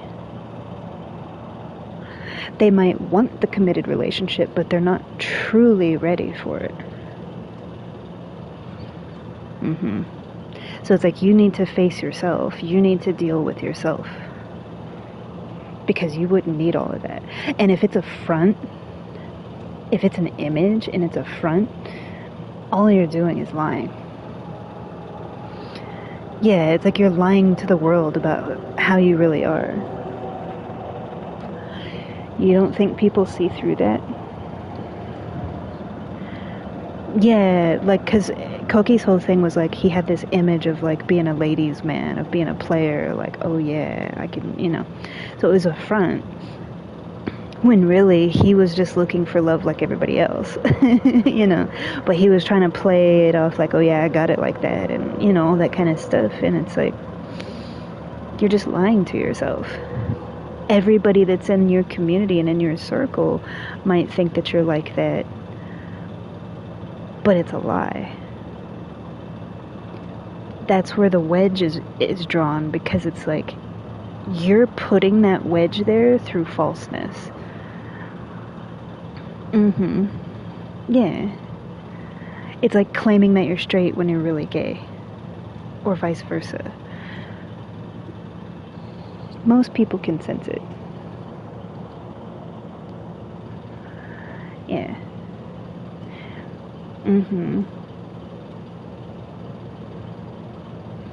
Yeah, because my friend Wheels was like that. With Wheels, it was like he was completely gay, like 100%. He wasn't bisexual or anything, but he was gay, and everybody that knew him thought that he was straight because he was afraid of the judgment. It's like you lose like all your friends and you lose like everything, and it's like, but are you really losing anything if what they know about you is false? You were never really truly connected because you were lying to them from the start about something so significant.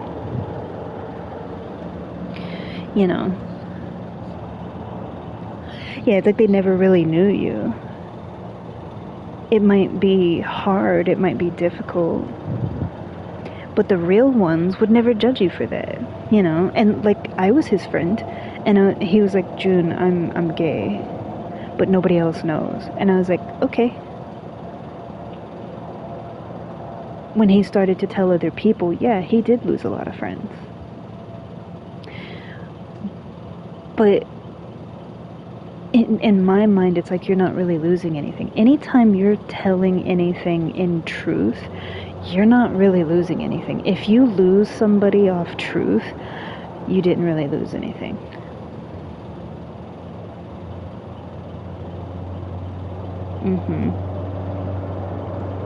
Yeah. So, it's like when you tell me, like, you want a child, you want a husband, you want a family, but then you're doing, like, the dominatrix stuff and, like, the party life. That party life is not reflective of somebody who wants a family. So it's like, there again, your actions are not reflective of what you really want. You're not going to find Mr. Right, as you call it, hooking up in a nightclub. Like doing one night stands and meeting people on dating apps. Like, all that stuff is for like hookups. Yeah. So it's like your actions have to be reflective of what you claim that which you want. And like with him, trying to blame you for being insecure because you called him out on the fact that he still had all that stuff, that's basically manipulation. He's the one that's doing the thing. He's the one that's living in lack and in falseness, but he's blaming you for essentially confronting him about it. Yeah, he's disassociating it. He's pushing his actions off on you and making you the one that's wrong for his actions. It's like, no, I'm sitting here ready to commit, ready to be in love, ready for all of that, and you still haven't let go of this over here yet. You're the one that's not ready. Age doesn't have anything to do with it, because you said he was like, what, in his mid-40s? Age has nothing to do with maturity. Age has nothing to do with wisdom. Age has nothing to do with like people judge you by your age, and it's like, I know people 4 times my age that act like a 5-year-old. And then there's people like me that are like an 80-year-old man in a 17-year-old's body, so like, don't come at me with numbers, because that is not reflective of the substance and the depth within a person. That's a cop-out is what that is, because it's like they want to use their age as like, I know more than you. You may know more through your life experiences, but those are your life experiences. My life experiences are different. And just because I haven't been around as long does not mean that I don't know about life. Like, don't twist things. Yeah. Because I hear that all the time. Oh, you're young, you don't know. You don't know what I know. So, sit down.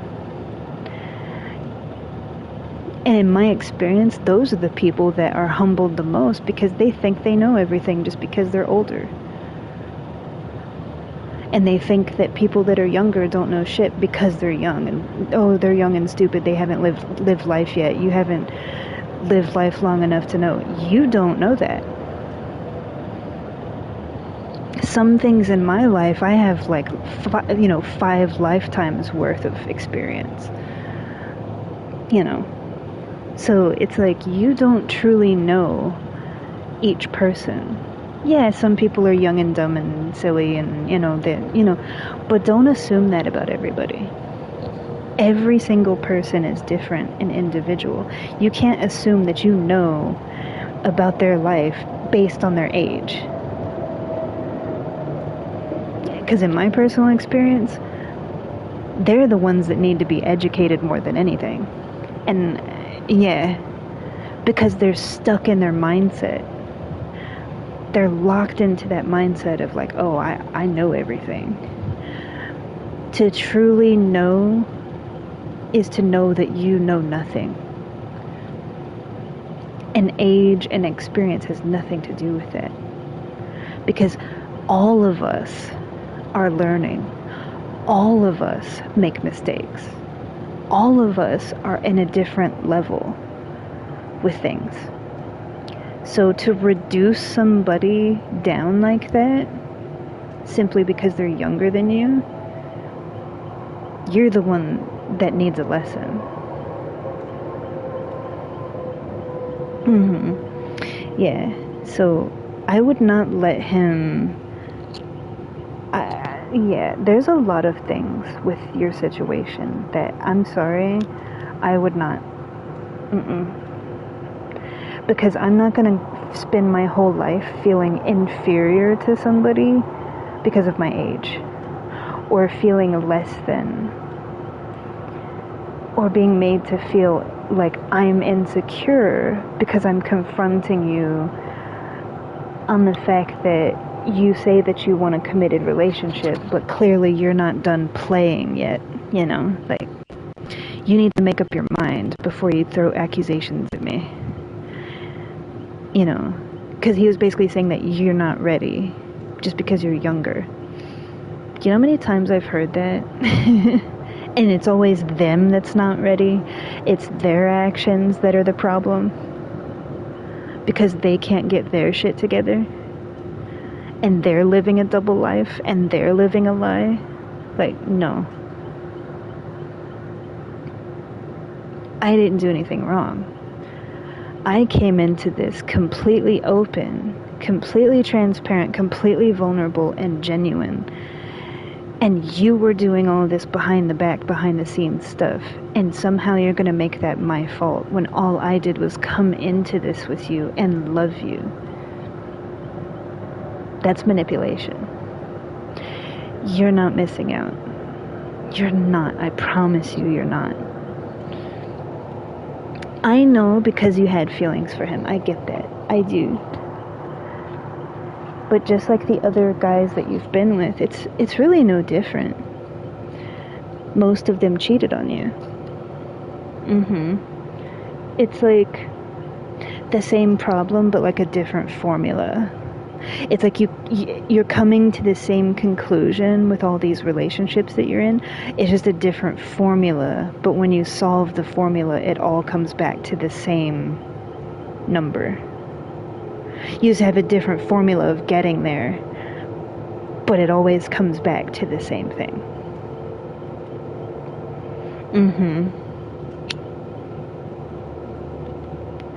Because it's like I said before, that's how God works. He will keep putting it in front of you.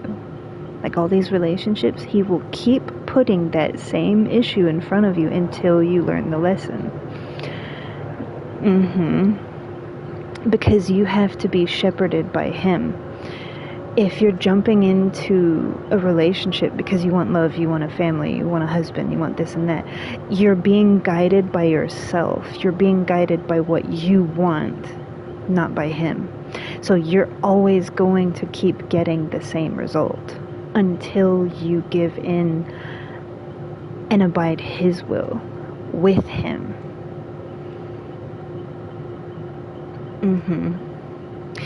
Until you surrender that and build that with Him,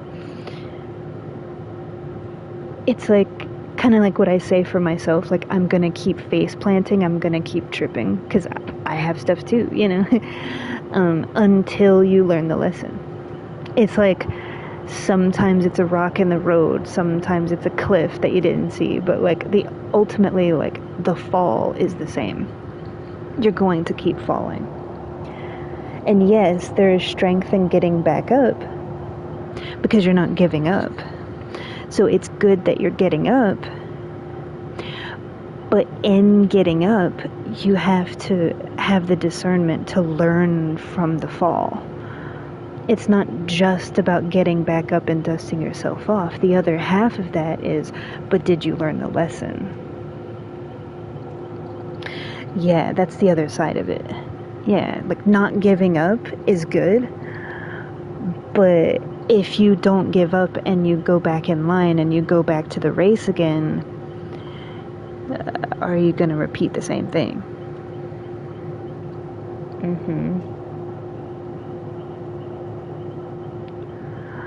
It doesn't do any good to get back up if you're just going to do the same thing again. And I speak from experience. So don't think that everything that I have said, trust me, I have my own stuff, you know, so, yeah. I have face planted. I have tripped, I have fallen, I have face planted in my mistakes.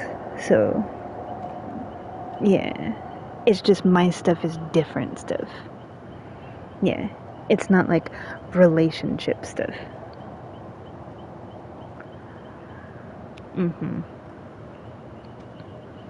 Yeah.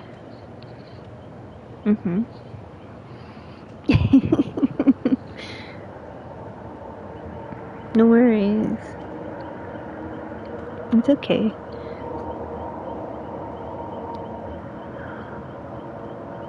There's nothing to be sorry about, though. Did you go into the relationship with some kind of, like, vindictiveness of, like... Yeah, you just went into it, you know, yeah, you didn't have, like, ill intentions or... Yeah, so... Sometimes people hurt you. Sometimes people are not what you think they are.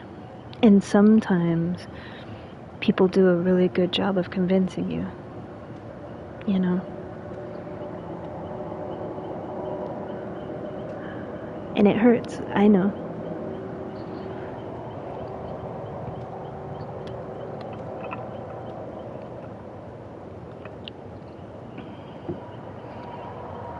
That's why I told you last year, taking time to yourself to get to know yourself and meet yourself and face yourself a little bit, I think would be good. Because you usually jump right back into another relationship. I think if you took some time to get to know yourself again, to reconnect with yourself, and rebuild that foundation with yourself of like, this is what I want, and I'm going to change my behavior, my actions, so that way you can align with Him. Yeah, like, it's so easy to feel like you're on a time crunch, because life is fleeting, life is precious, you know, our time here is not guaranteed. Every day that I open my eyes, I live in gratitude of being here another day. So everybody feels rushed to live a lifetime so quickly, you know. So taking that time can feel like you're idle, like you're wasting time, but you're not. You're putting in the work in yourself.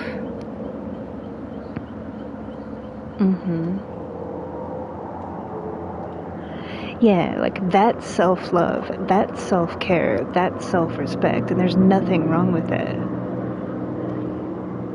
Because without all of that, you can't approach a real relationship if you're not complete within yourself. Yeah. Because then you're codependent on the other person to complete you, you know. People talk about how self-love is negative. It's only negative in the extreme. Because to not love yourself is like a slap in the face to God. He chose you. He created you. But when you become arrogant and self-righteous and egotistical, like a God complex, well then yeah, that's in the extreme. But loving and respecting yourself, there's nothing wrong with it. Because with that comes like humility, you know, being humble, being, yeah. So there's balance with that. Mm-hmm. Mm-hmm. Yeah, as long as there's balance. Mm-hmm. Yeah. Exactly. So, mm-hmm. I think you're gonna be okay.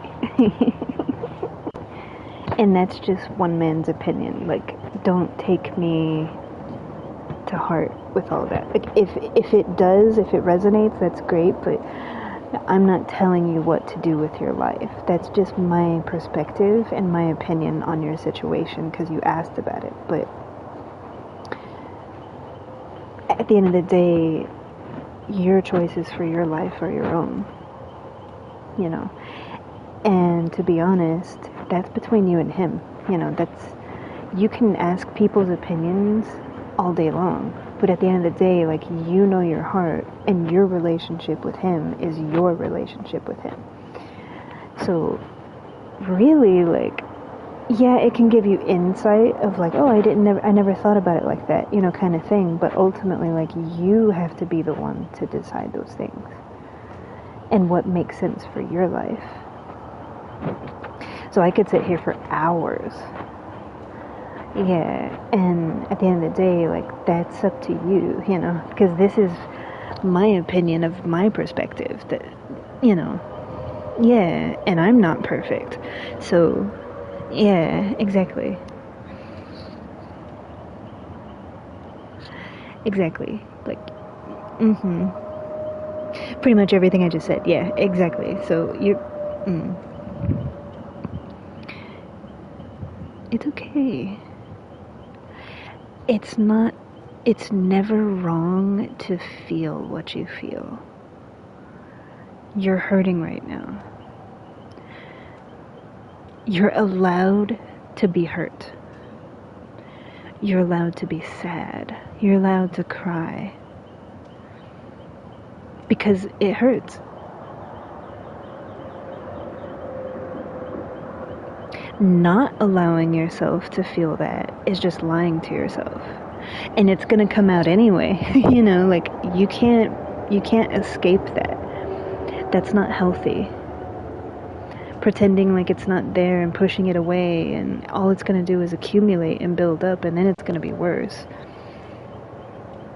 Or you bring that, because you never really dealt with it, you bring that into a new relationship and could possibly destroy that potential.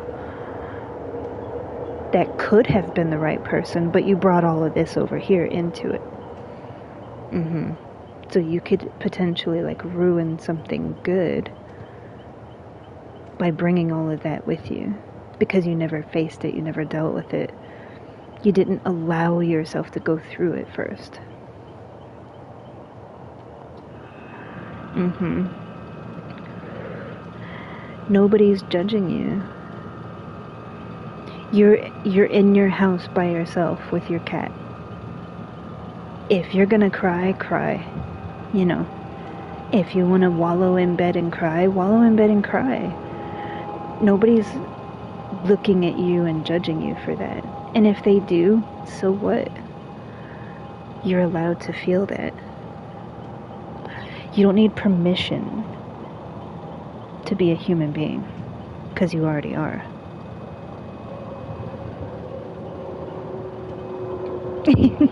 Yeah. I'm gonna play. You let your... Yeah. Well, go heat it up in the microwave. Or whatever. Yeah. I'm gonna play so you can heat up your food. What did you make? Ooh, okay. I don't eat meat, but enjoy that.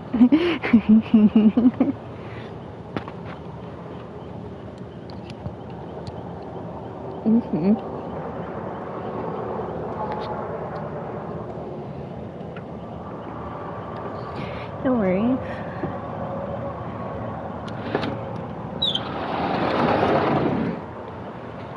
Yeah, and yes, I do acknowledge that I am young and I don't have a lot of experience, like,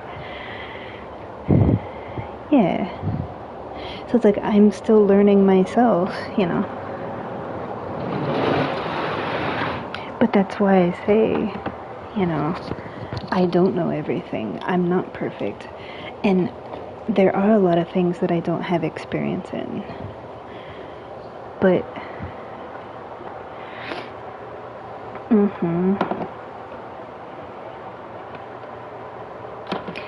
But that's also why I say, like, this is my opinion based on my experience up to this point. And that's the kind of person that I am. And that's how I see things. That's how I love somebody. That's how I am in a relationship. But you're your own person.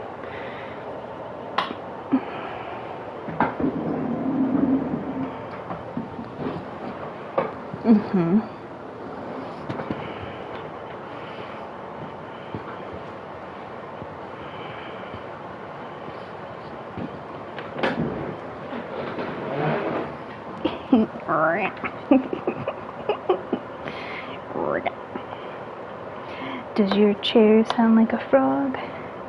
Mine does.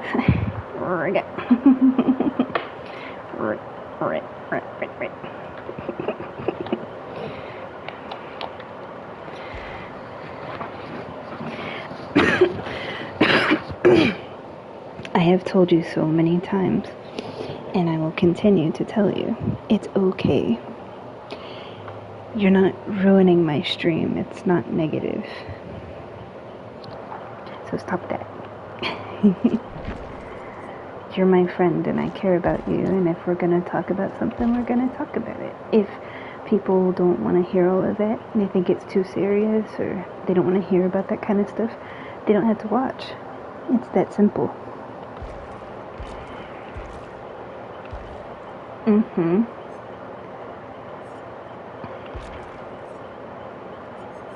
Hi.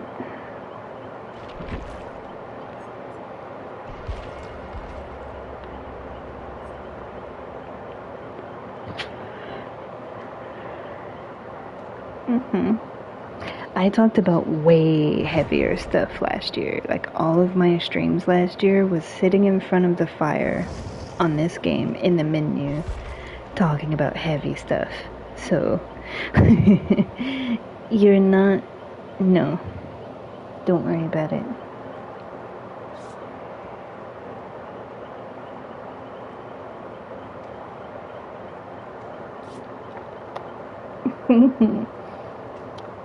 Hi.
Mm-hmm.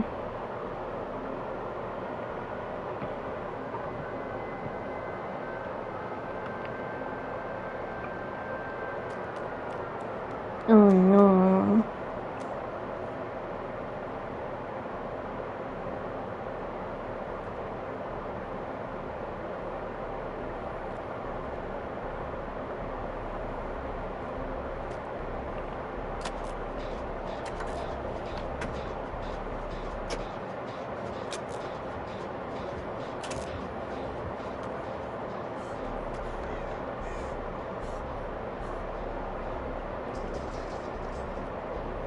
I don't know. It's a night.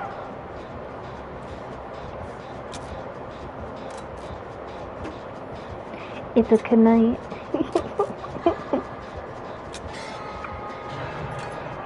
Yeah, go heat up your food. It's okay. I'm not going anywhere.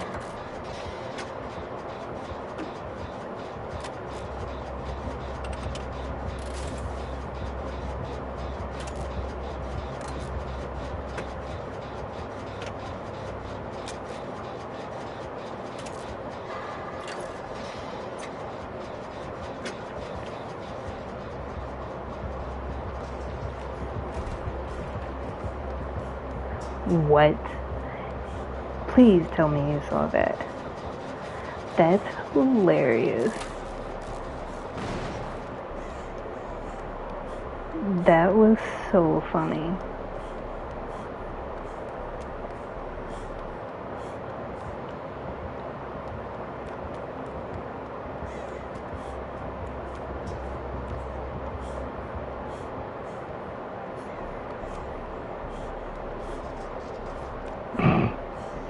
Just walked right by him.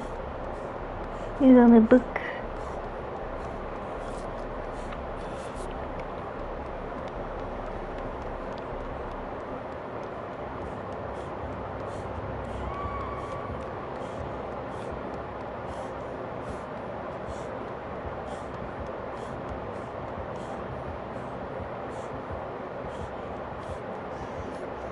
There should be a gin near here.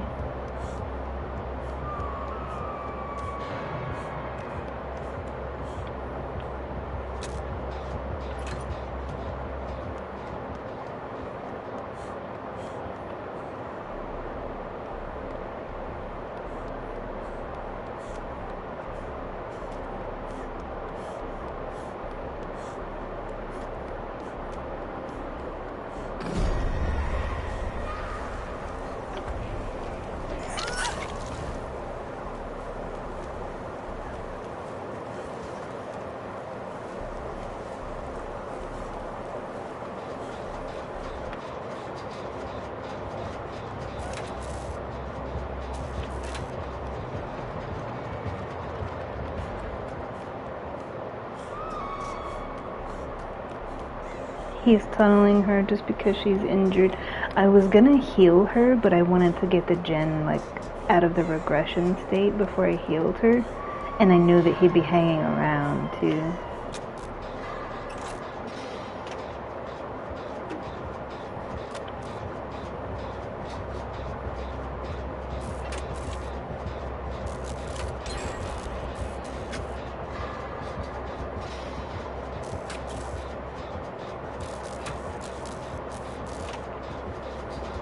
Mm-hmm. Oh no.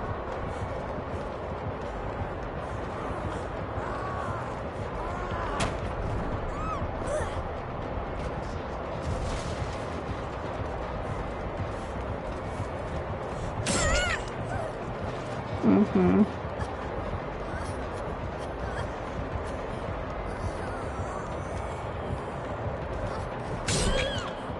Yeah.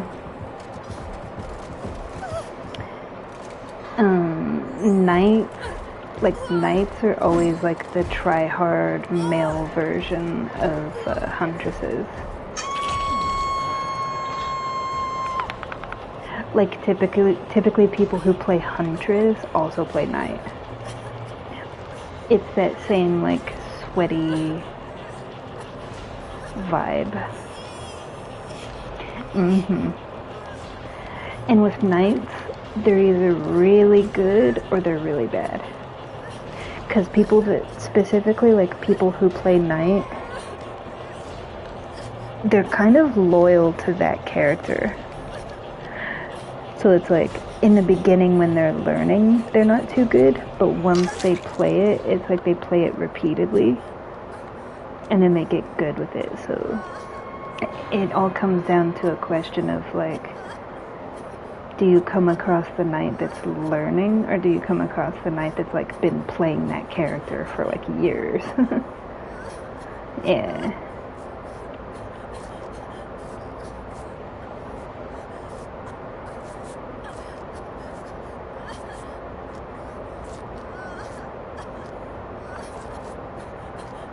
Mm-hmm.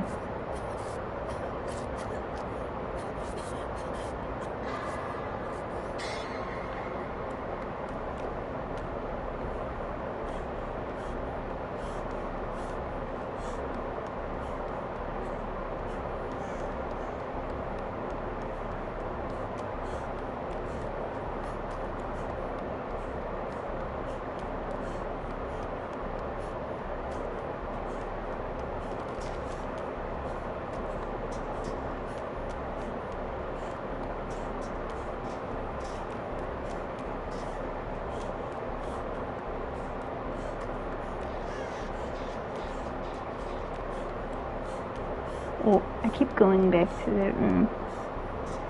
Yeah, it's okay. It's okay.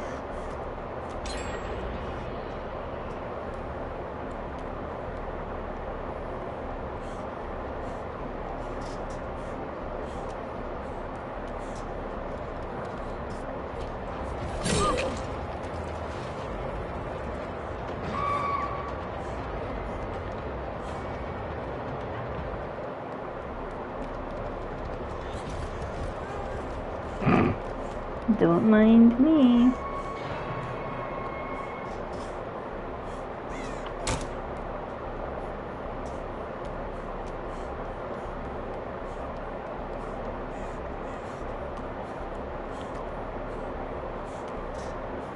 What you doing there, buddy?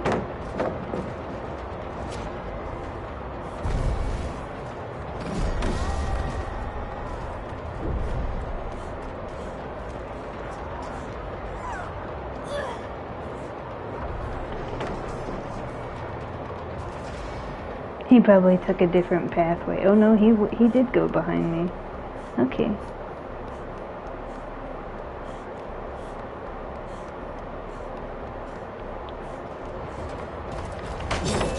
You get out of there.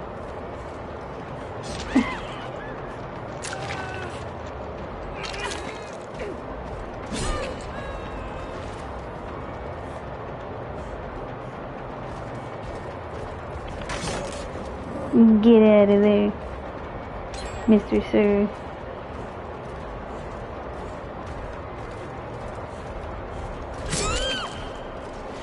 See, he hit me. I was at full health. He downed me with one hit.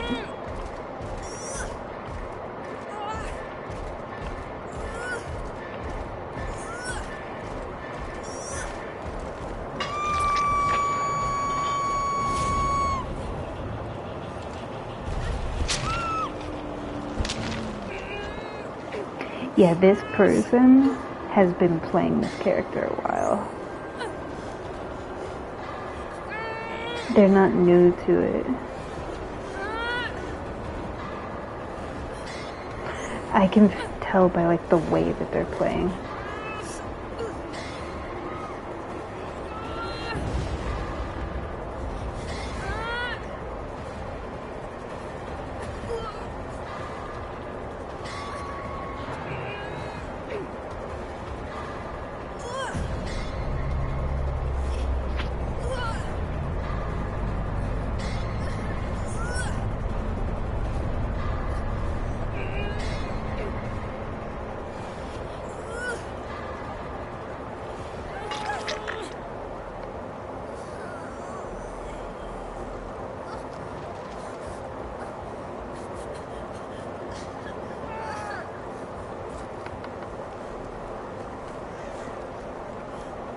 Mm-hmm.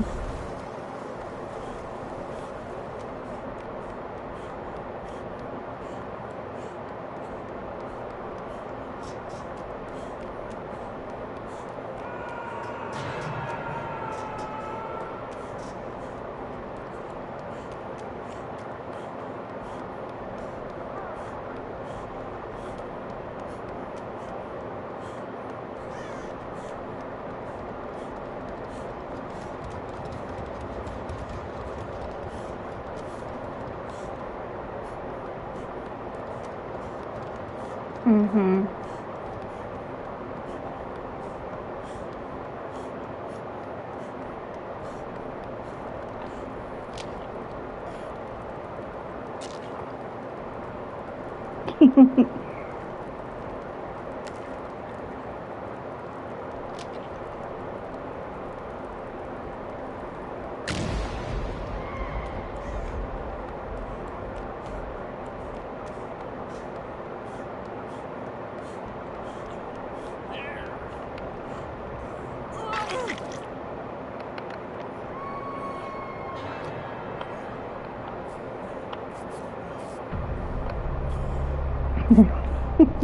Like, let me do that.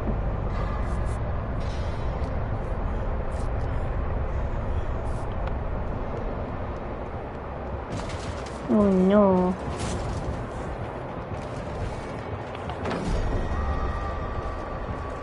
He'll get me. He has reach.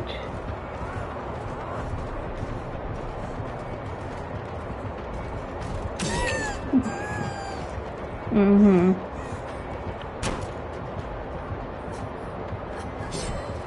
Oof. He'll still get me, but it's okay.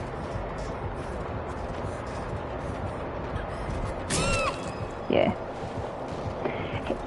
He has a long sword, so he has reach. He doesn't have to be right up on you. He's not cheating. No, he's not cheating. He has a long sword. Yeah. See? The knight has a lot of reach with his sword. He's not cheating.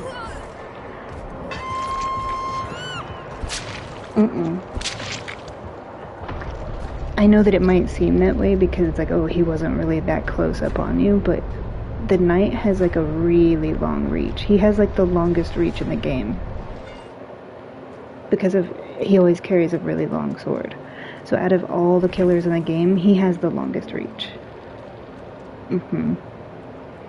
Yeah, so he doesn't have to be like right up on you. See, he's not completely new. And he also had like really good map knowledge of that map, so that tells me that even if he doesn't like level the knight, it's kind of like with her. I might play her a lot, but I don't necessarily dump all of my points into her.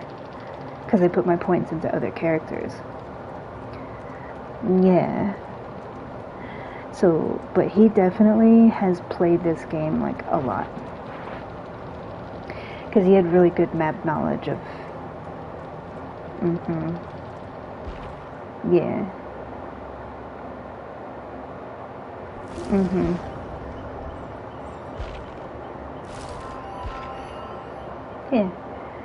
Yeah. It's not cheating.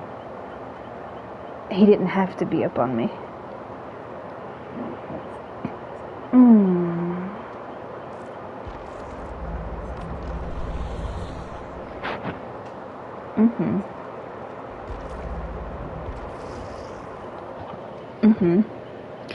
Well, and it's like, for me, I don't see people like that.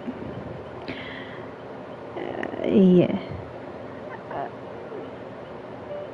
Because then you become very negative and very cynical and very just like, everybody's out to hurt me, everybody's mean, everybody's cruel. Do I have knowledge in the sense of like knowing the difference between those things that I talked about earlier? Yeah. But I myself have been through a lot of things. They just haven't been relationships. It's like I've gone through that with like friends and family. But when it comes to like a relationship, yeah, I'm brand new to that because I've never done all of that and I've never been with somebody. So, but does that mean that I don't know how respect should be? That I don't know what real loyalty is? That I don't know like what a real relationship is? No. Yeah. And like I said, we're all learning, so it's like like there's still gonna, because I'm brand new to that kind of stuff, at least as far as relationships are concerned, like I'm still gonna be learning while I'm with the person. So it's not like you reach a point where like, oh, I know everything. I know that I don't know. And to be honest, I find joy in the fact that I don't know everything, because it means that there's more to do, there's more to learn, there's more to grow, because there always is. So to me, that's beautiful.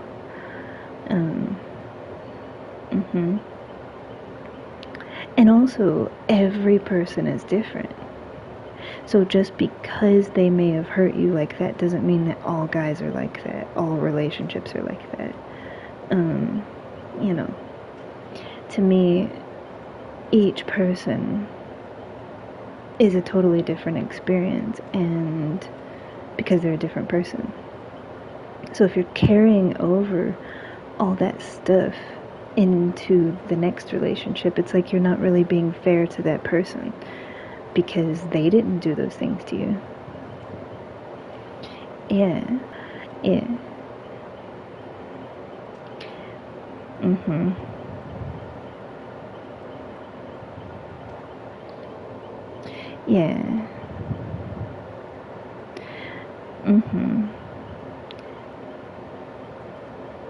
But yeah, and for me I'm not rushing those things. I'm not, when it's meant to happen, it will happen. I don't believe in rushing things or taking shortcuts or yeah, because like I was saying earlier, like it's easy to be impatient and want everything right now. I've never been that kind of person. Like, because I've always been of the mindset that like when it's meant to be, that's when it will be. Can it be frustrating at times? Yeah. But if you're so focused on like the instant gratification, is it really genuine? Because you don't rush love, you don't rush a real connection, you don't rush a real relationship, because in the time that you're spending hyper focusing, I want it now, hurry up, I want it now, you could actually be building that foundation.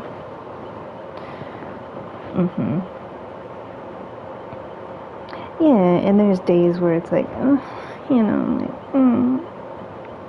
but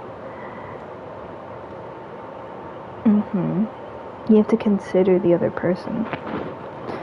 You have to consider like their thoughts, their feelings, their emotions, like what they're going through, what they may be working on.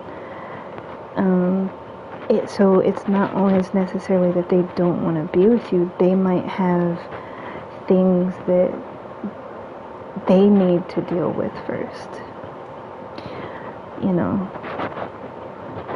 or when they know that they're ready, when they feel that it's right for themselves first. You know, that's like with Koki. Even though he knew from the jump that he wanted to be with Maria, like he got clean first. He stopped drinking first. You know, he wanted to better himself and work on himself to know that who he is and who he's giving to her is what she deserves and what he deserves for himself. Mm-hmm.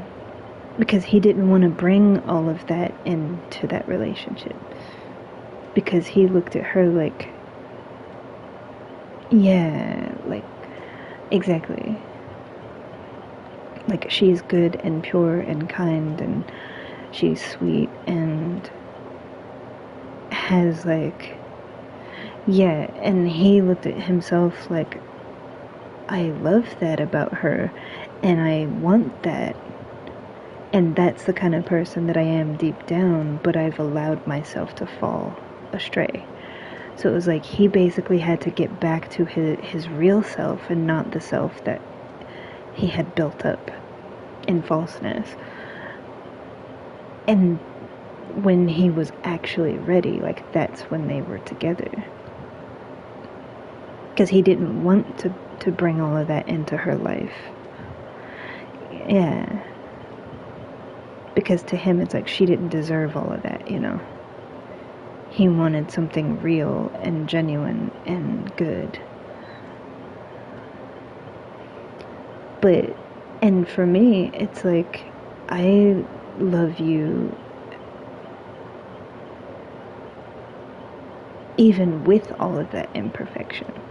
So it's like, through that whole process, I stand beside you, even through that.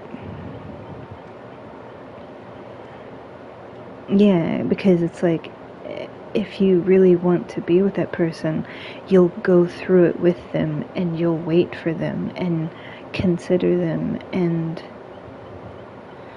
understand that. Mm-hmm. But if you're just like rushing it because you want it to be here and now, you're only thinking about yourself and selfish, like, yeah, that's selfish behavior. Love is not a time trial. As frustrating as it may be sometimes, like, that's not, you're not gonna build anything of substance rushing into things purely because you want what you want and you want it now. Like, well, then you're gonna be alone for a long time because you're not the only person in the relationship. There's two people. And if you're not considering the other person and being patient and understanding with the other person, then you were never going to consider the other person. It was always going to be about you and what you want instead of the other person. It should be equal.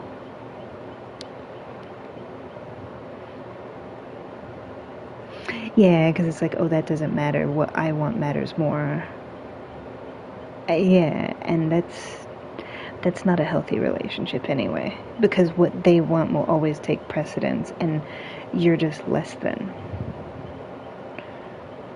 because to them it's not important, it's not a reason. And I'm sorry, but I'm not here to be like kicked under the rug because you're making me feel less than, like, what my life is, what who I am is of less importance. Yeah, it's like there's two people in a relationship, not just one. Do I want to please the person that I'm with and pour my love and affection and all the things? Yes, but it's still mutual. It's still a partnership. Yeah. Mhm. And like I said, there's a lot that I don't know, and you know, I've never been in a relationship, so I don't have a lot of those experiences, but that's just how I feel. Like, for me, it's, I just love with my whole heart, and I believe, you know, how I feel. And so, mhm. Hi.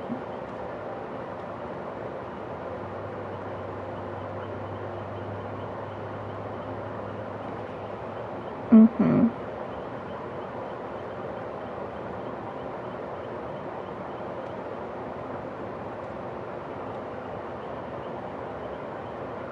It's okay.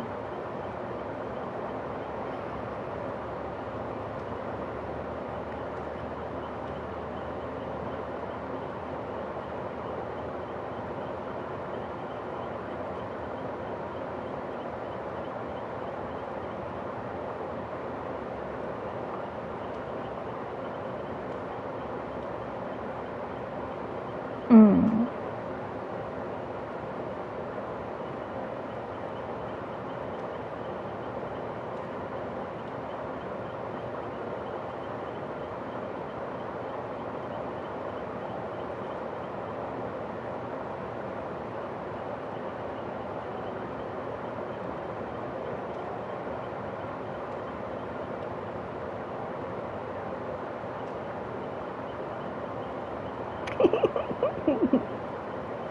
Mm. はい。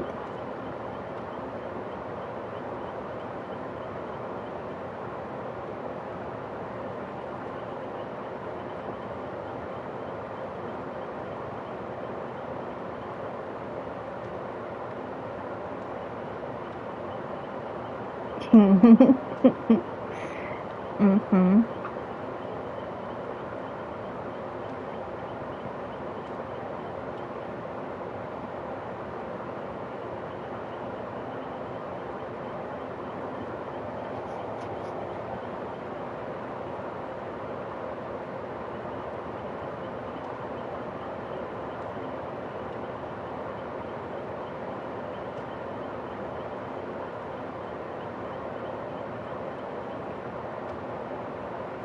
Oh, it's like a double rainbow. Yeah.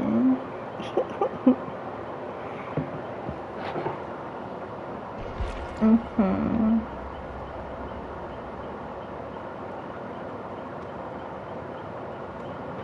Not too long. No. It's not gonna be. Yeah. I'm not gonna be streaming for that long today. Mm-mm. Mm-mm.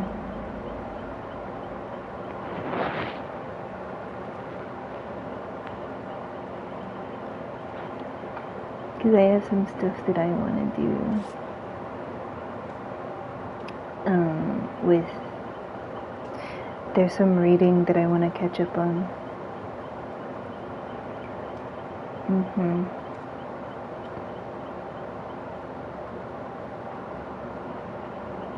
Mm-hmm. Yeah. I don't really ever talk about it much, because I do it in my own, like I read in my own way.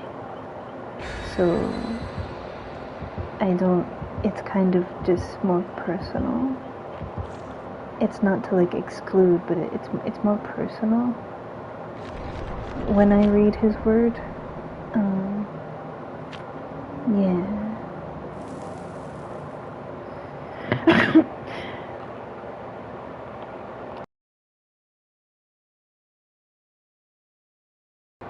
Mhm. Yeah. Mhm. Maybe. Maybe. Oh, it's so bright. Oh no. We're in the corns.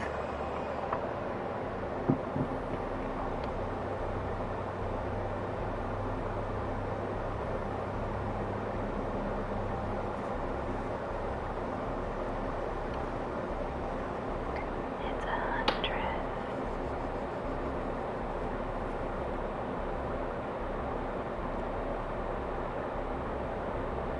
We're just gonna stay here the whole time. Because it's 100.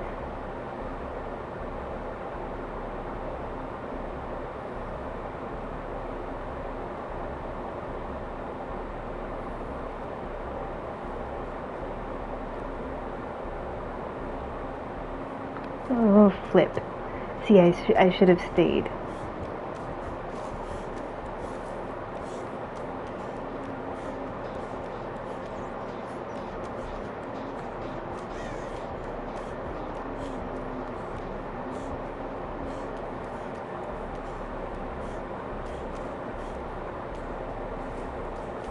I got scared. Leave me alone.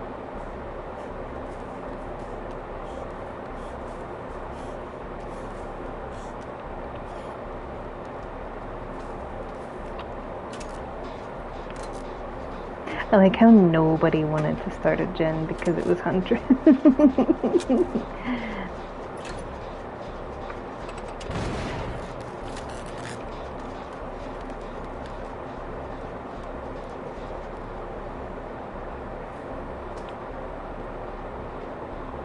Does she have Iron Maiden though? Most people don't run Iron Maiden. It's an older perk. Oh, okay.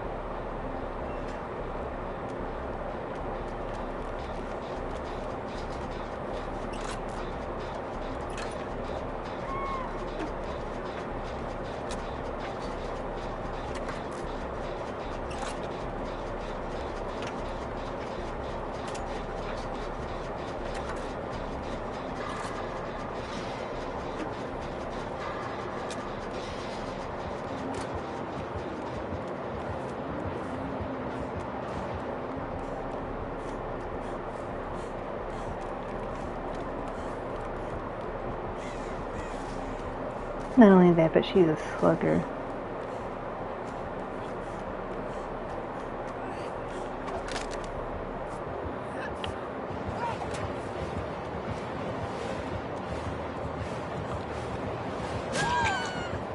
Yeah, I don't respect sluggers.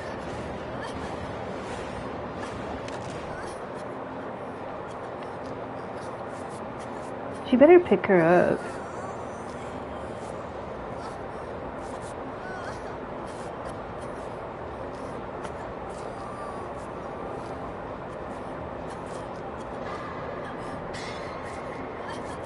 Because she's camping her body. There we go, she picked herself up. Nice.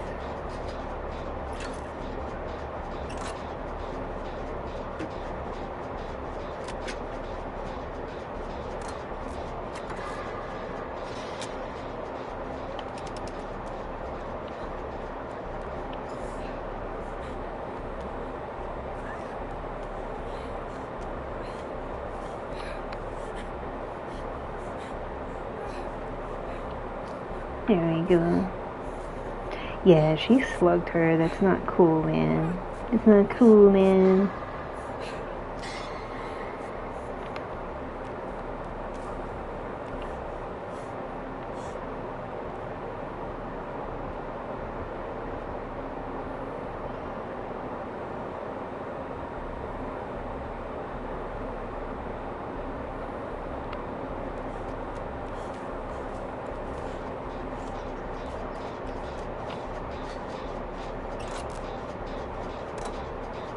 Mm-hmm.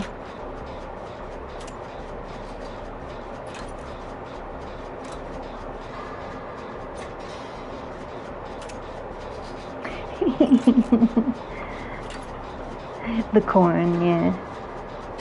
There's some corn down there. Some dirty corn. You know, and it would kind of make sense that the corn here is like dirty and dry. You know, I get that feeling from this map. Yeah, like dirty and dried out.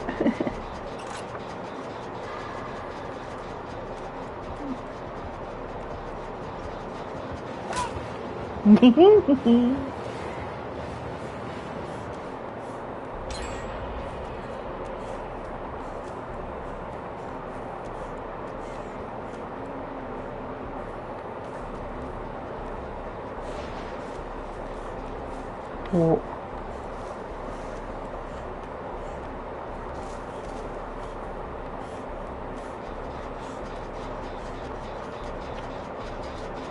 Back to my corn gin.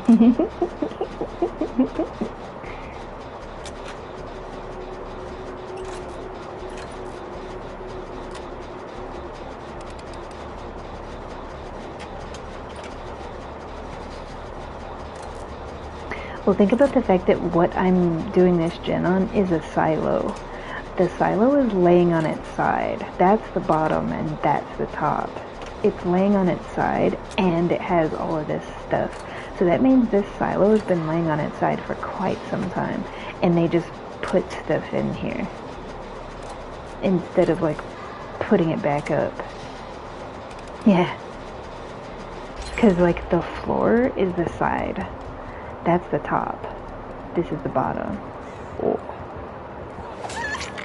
Of course.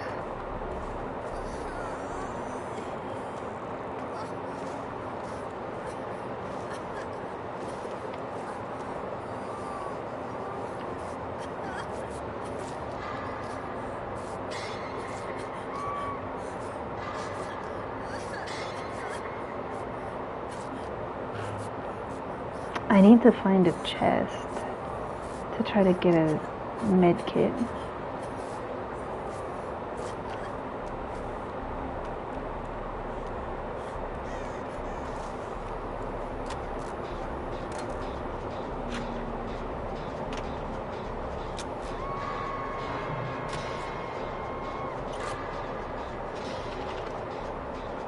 Mm-hmm.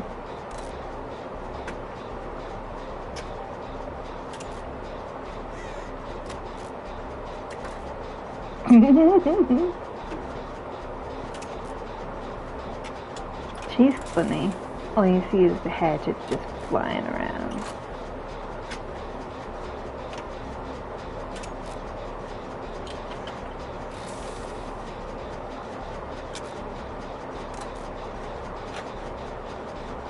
She's over there, and he's going to get her, but he's walking slowly so he doesn't leave scratch marks.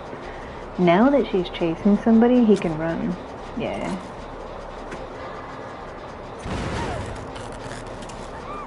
I was busy looking over there. Mm-hmm. Not minding my business.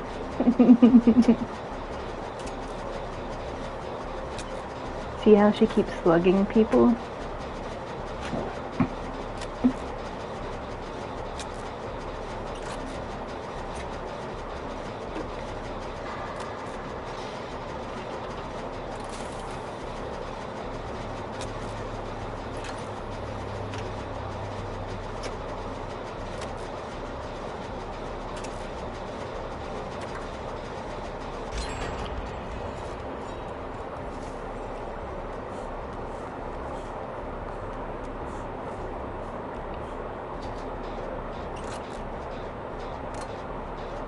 They're gonna pick her up. Oh, she waited until she saw them coming, and then she picked her up.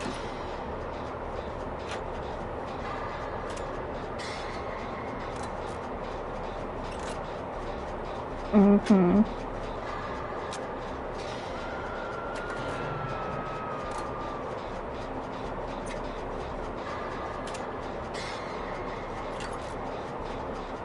You can see the Kate, like, crouching over there by the hay. It's funny. She's gonna get her on the other side.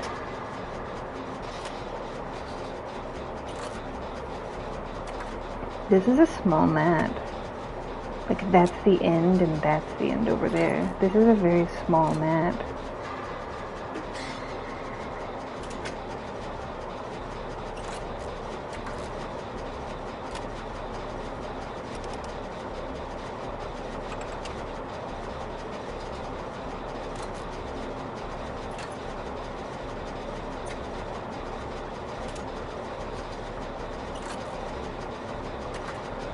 Mm-hmm.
I don't know where he is, because he was on a gen too. I'm gonna help her with this gen.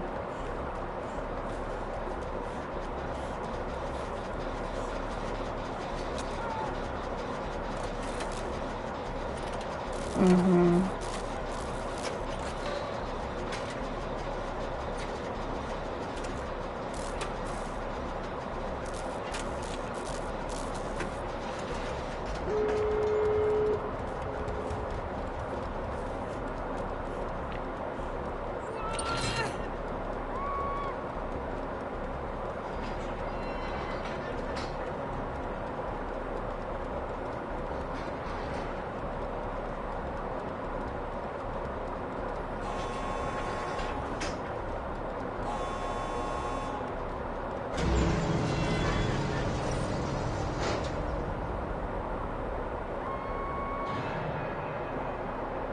she's dead anyway, and she's healing that person to pick him up.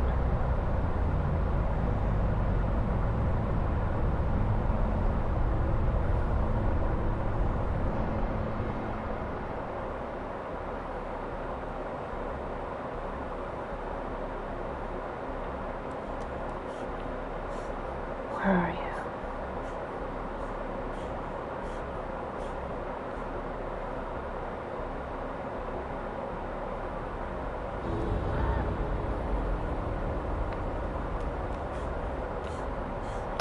They went to the other gate, thinking that the other gate was the one that got opened.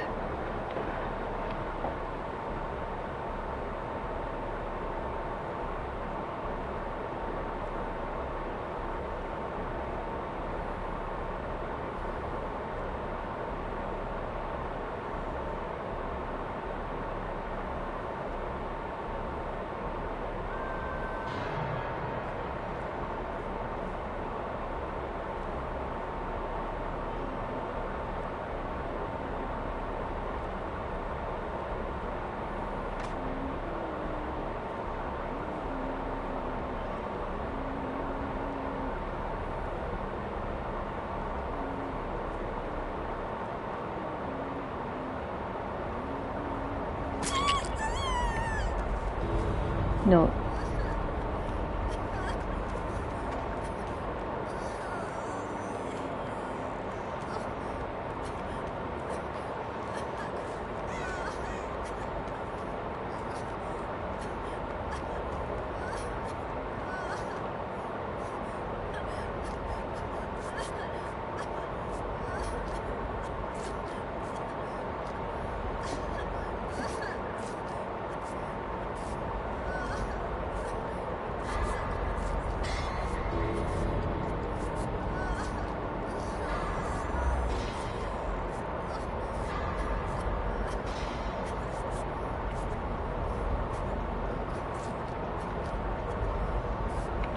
Yeah, it sucks because it's like she was slugging and camping. Because she wasn't like, when you're slugging, you don't, because you know how like when you're on the hook and they're camping the hook, like the meter like increases because they're close to you. When you're slugging, that doesn't happen. So she camps you by slugging you. Because if she hooks you and camps you, you can unhook yourself. So she's using the method of like, well, if I slug them, I can still hang around them. And that's what she was doing. Because she was standing like up on that bulldozer. That's why she kept slugging people. It's a way to camp without them being able to unhook. Basically, there's no like repercussion for it. Yeah, because she was standing there with it aimed, so it's like as soon as I would have gone toward him, she was gonna hit me, which she already like did. So yeah, it's just unfortunate that he went to that gate instead of the one that I opened.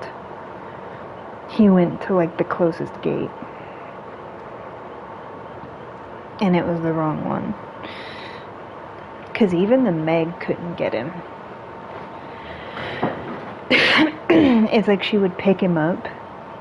She picked him up twice, and she just kept downing him over and over again. So there was no real way around that. And with the gate that was open was on the opposite end of the map, we're just gonna get injured and downed trying to pick him up. Because in the time it takes to go to the other end of the map, pick him up, and then run to the other end of the map, and he's injured, you're possibly already injured. Like, you would just die trying to do that. Yeah, because of the way that she was playing. So, yeah, she was camping.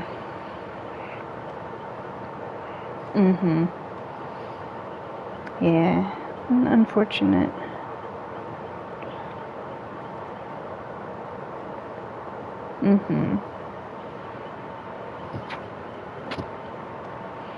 Pretty much that whole match I just did gens because she was hyper-focusing the Kate for so long. Like the Kate died because she focused her. Like, even with me, she never really chased me. Not really. For some reason, she was tunneling on that Kate, and she kept slugging. So it's like, if you're gonna slug, I'm gonna do gens, you know?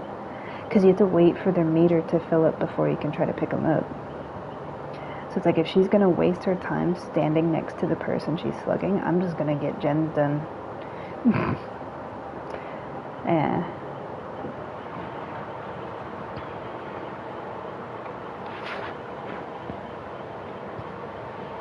Like, me being on gens that whole time was the only reason that we got out. Because they were, like, crouching and slowly walking around. If I had been doing that, like, none of us would have escaped, because the gens would have never gotten done. So it's better that 2 of us get out than none of us getting out. That's why slugging, that's why I don't do it. I don't agree with it. I know that, like, it's technically a tactic, but to me it's kind of shitty. Like, I don't tunnel people, I don't slug, I don't camp hooks. Like, it's poor sportsmanship. It's like, you do you, but do I want to get a 4K? Yeah, but do I want to be a jerk to do it? No. Because I'm also thinking about their experience, you know, like, when I'm playing killer, I'm looking at it from their perspective too. Like, do you want to play a match where you're literally just laying on the ground the whole time? Do you want to play a match where they're just only coming after you? You know what I mean? Like, so I'm also thinking, like, because whenever I'm killer, you always see, like, I hook this person, but then I hook that one, and then I hook that one. Like, it's kind of it's balanced. Yeah, I don't just go after one person consistently. So that way it's fair.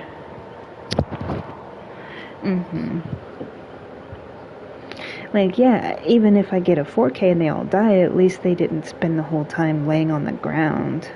You know? It's not fun for anybody.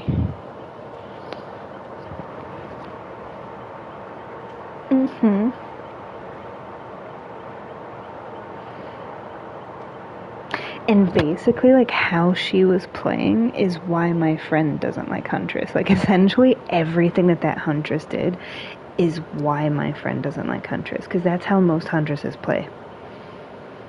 She tunneled the Kate out. Like, she didn't go for anybody else except that Kate until she was dead.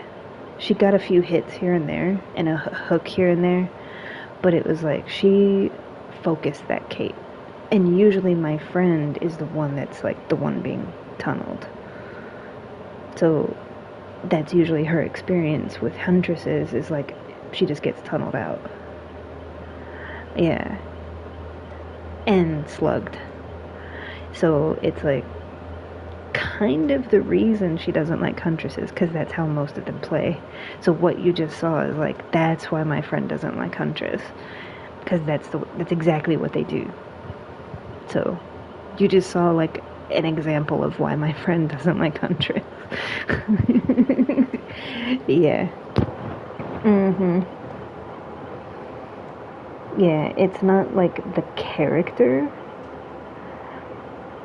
It's literally like the way people play that character for some reason. Like, only people who play like that tend to gravitate towards, like, certain killers.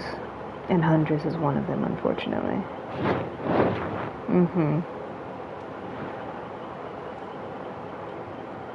Yeah. I was just over there doing gens, man. Just like, doing my gens.